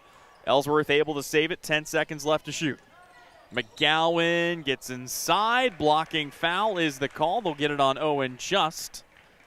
And for Owen Just, that is going to be trying to make sure it was Just, and it is. It is his first. Couple of guys already in foul trouble for the Bearcats. 3 personal fouls on Tucker Goss, 3 personal fouls on Ethan Tully. Here it's McGowan utilizing every bit of that wingspan. He can't hit the shot, but there's a foul on the other side, and that will send Ethan Tully to the free throw line to shoot a pair. Still looking for our first points of the fourth quarter. Kingston Darnay commits the foul. It is his third, and the first free throw is good for Ethan Tully. Tanner Norris deserves some credit, too. He's only had 2 made field goals, but he has 6 big free throws in this game. Second free throw is no good. Fight for the rebound, scooped up. And then Tanner Norris, trying to win an Oscar, goes flying into the stands. 11-point lead for Minneapolis. They call a jump ball. The arrow will keep it right here. Ellsworth will throw it in. Feels like they've been close, but they have not managed to really close the gap, and that's been the problem. They got down 8-2, and they've been kind of held at arm's length ever since. Need something to go their way here. Maybe a big three-pointer. Here, it's another foul, and if that's on Darnay, that is his 4th. I believe it is. Yeah, that is going to be on Darnay. That is his 4th, and Grant Rice very quickly up and off the bench will replace Darren with 6:35 to go. Darren played a nice game, 7 points, 5 rebounds for him already. And a full timeout will be taken here by Minneapolis. The Lions want to talk it over. We'll step away. When we come back, it is more coverage of our Salina Regional Orthopedic and Sports Medicine Game of the Week, brought to you by Commercial Tire Center. Sage is your go-to source for industrial strength cleaning products, ice melt, floor equipment, paper, asphalt, and just about everything in between. Whether you're a maintenance supervisor, a small business, or just wanting your home to look amazing, stop by 732 North 9th Street in Salina, where we will be happy to assist you. You can also visit us at sageselects.com or call us at 309-1919. Sage Products, the right call every time. Close your eyes. Now imagine yourself cheering from the bleachers at Salina South. Feel the pride of donning the colors of Salina Central. Picture the spirit of being part of the Sacred Heart community or the camaraderie at southeast of Saline. Envision the thrill of supporting El Saline or Bennington. Visualize the unity in rallying for Minneapolis High. Now open your eyes and see yourself in team apparel from Messenger Total Promotions. Visit them in person in downtown Salina. 38-27 our score, 6:35 left to go. Minneapolis in the lead here on their home floor, and only 1 point, a lone free throw in the first handful of minutes of this fourth quarter. Ellsworth trying to force the issue underneath with Tucker Goss, nothing doing there. And right now, the biggest friend of Minneapolis is arguably the clock. Boy, the Lions almost caught with an over and back there. Instead, it will be a chance for them to bring it up. They get it back to Tanner Norris. Pump fake on a three, back around. Looking at it here. They will fire it back into the hands of Oliver White. Max Helgett has it, thought about the three, back to White. Swing in the corner. Rice has it, timed out of 5, down to 4. McGowan comes up with a steal. It's another turnover on the Lions. This ball taken ahead here. Cooper McGowan looking to get downhill. Big jump step. He's been using that to get himself open. This time he cannot finish. And it's thrown ahead here. Tanner Norris brings the ball across the timeline. This ball deflected. Whistle and a foul. And it will be on the floor. Ellsworth's first team foul. It is the third personal against McGowan. They'll take a second and wipe up a wet spot on the floor. Got an update from our area scoreboard. Southeast of Saline's Trojans, boy, so close to getting that first win, but they fall to Garden Plain 32-30. So a split on the day here. Tanner Norris with another big bucket. He becomes the leading scorer among all Lions. And Ellsworth, the hill just gets a little bit steeper with every passing possession. Miss underneath, rebounded here by Carson Jacobs. 40-27. Ball thrown forward here, 28 seconds left to shoot. Bit of a trap, almost thrown away, but Grant Rice is there to run it down.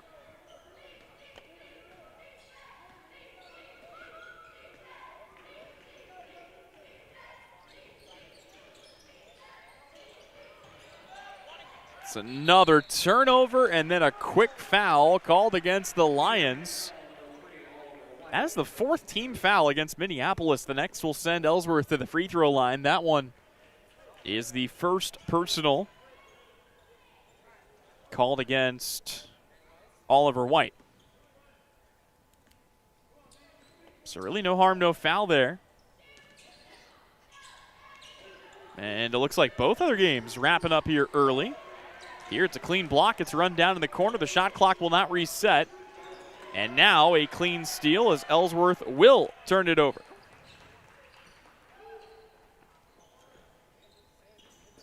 It is a doubleheader sweep down in Wichita as Tanner Norris lays it in. Sacred Hearts boys get the win, 50-47 over Berean Academy. Good battle there, and it leads to a two-game sweep, which leaves this as the only active game remaining. Here is a bad miss for McGowan, but a stick back for Tucker Goss. Critical answer for Goss, makes it 42-29 with just under 4 minutes remaining. Ellsworth has found some buckets, but they've really only managed to match pace. That's kind of been the issue. Minneapolis has stayed at about a 10 to 12 point lead at any given point. McGowan jumps up, picks it off. Big turnover forced by Cooper McGowan. Only 3 minutes and 30 seconds left to go, though. They're going to have to start matching it with buckets, and a blown layup underneath. Cameron Gardner all alone could not hit it. Owen just back down the floor the other way, puts it into the hands of Oliver White. 3:15 left to go. No sense in being in any sort of a rush. If you're Minneapolis, the Lions, taking some air out of this basketball. They go inside. Quick trigger. Shot no good. Good look there for Brecken. Weatherman just could not finish it. Under 3 minutes to go in this ball game. 42-29 our score. McGowan picks it up, and it looks like the Bearcats will concede. They're going to empty out their bench soon. Goss has it rejected, turned away. Ball picked up by Owen Just. He will take the ball back down the floor here for Minneapolis. They will get it inside. Just will take it up, and he will score 12 points tonight for Owen Just. 12 for Just, 14 for Norris. And here come the subs for the Bearcats. Ellsworth will go ahead and make what will go down as a full 5-for-5 swap.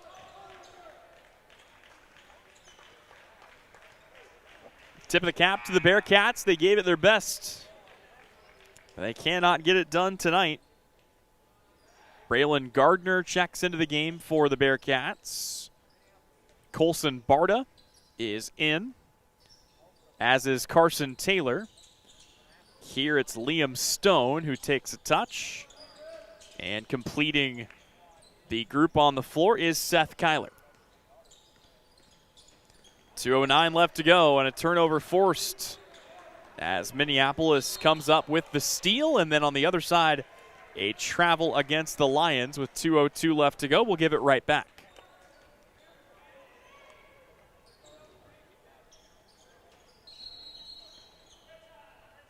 Looks like Ellsworth wants to take a timeout. We will go ahead and take it with them. When we come back, the final 2 minutes of what should go down as the first win of the season for the Minneapolis Lions. That on the other side, here on the Salina Post Sports Network. 4 walls and a roof can make a house, but a home, that's where life happens. First steps, backyard birthdays, morning coffee, sunsets on the porch. Home isn't something you buy, it's something you feel. And when it's right, you just know. For 22 years, Dan Goebel has helped people in Salina find that feeling. And now, he's here to help you. Your home is out there. Dan Goebel knows the way. Call 785-819-1904 or visit Salina Homes to find your way home. So out of the timeout, not much in the way of subs for Minneapolis. They will keep a majority of their starters on the floor, trying to close this out. 44-29 is our score. Ellsworth looking for a few late buckets here to try to make the final score a little bit closer, but this one likely decided. Here it's a whistle, and that will send Carson Taylor to the free throw line.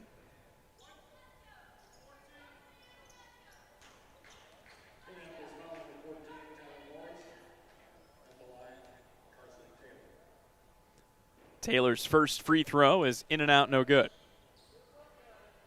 He will have another one upcoming. 1:48 left to go. Second free throw is good.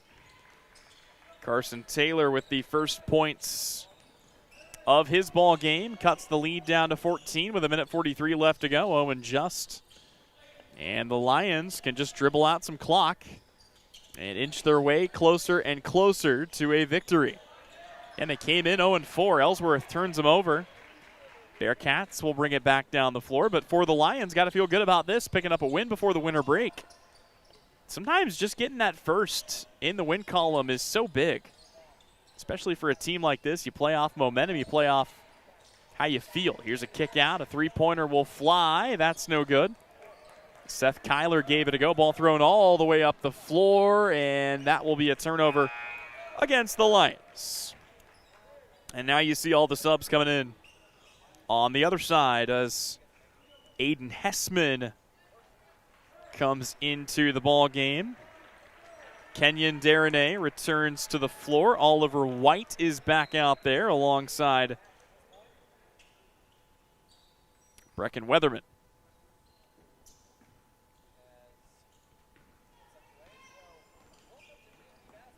And they are also going to let Kingston Darnay stay in the game. So both Darnay brothers are on the floor. Just under a minute left to go. Drive inside, a lot of contact, nothing doing. It's out of bounds. They'll say it stays with Ellsworth with 51 seconds remaining and time for one last sub to check in here. It is Ryan Lott replacing Kingston Darnay. 51 seconds left to go. Carson Taylor takes it on the left wing. He will circle around. Looking for somewhere to go with it. Almost picked up his dribble. Able to save it off to a friendly teammate. Braylon Gardner had it. Gardner will travel. And that will add one last turnover to the tally sheet here. As the final 40 seconds are underway, there is time for one more possession before this game gets to a point where one team or the other could just dribble it out.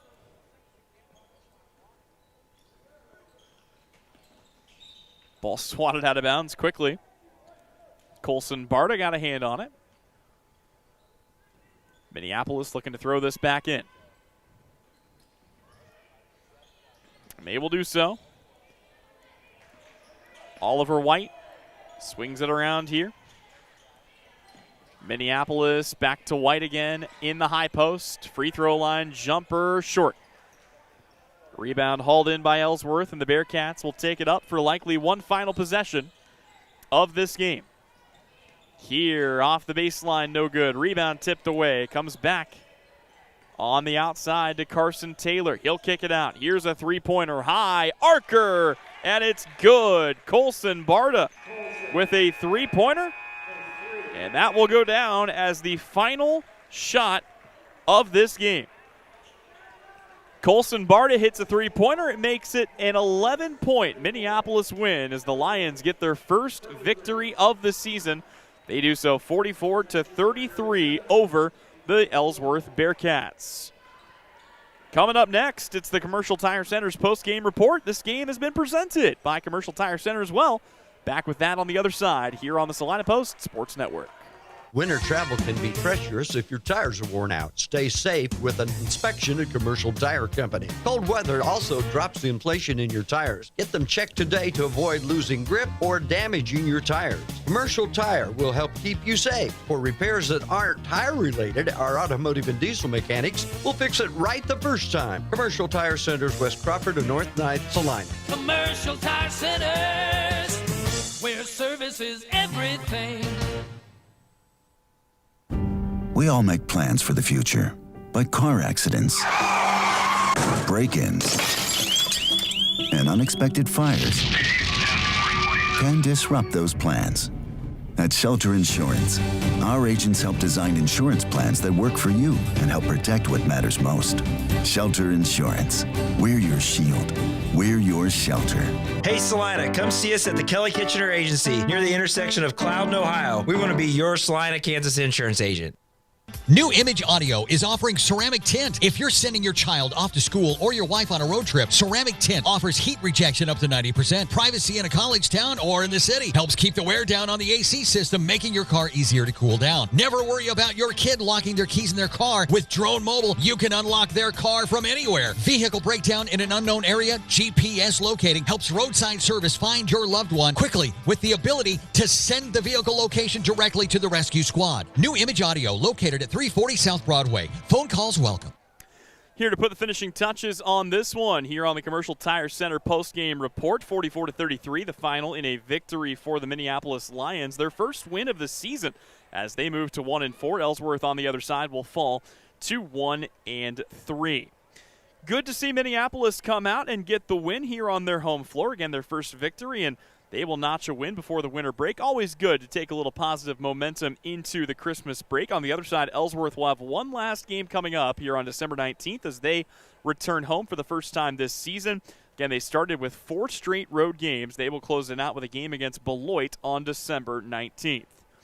Final individual scoring from this game looks like this, beginning with Ellsworth. 13 points for Cooper McGowan in the losing effort, 8 points for Tucker Goss, 5 for Ethan Tully, 3 points for Seth Kyler, 3 points for Colson Barta, and a lone free throw for Carson Taylor. Meanwhile, on the other side for Minneapolis, they spread it out relatively evenly. 14 points for Tanner Norris, 12 points for Owen Just, 7 for Kingston Darnay, 6 for Grant Rice, 3 points for Max Helgett, and a pair for Brecken Weatherman.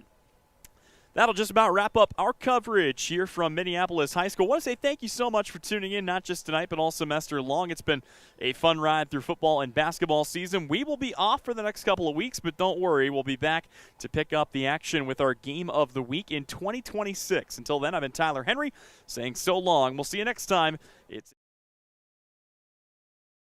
It's in overtime. It's a win for the Ellsworth girls. It's a win for the Minneapolis boys, 44-33. You count them both right here on our Salina Regional Orthopedic and Sports Medicine Game of the Week, presented tonight by Commercial Tire Center.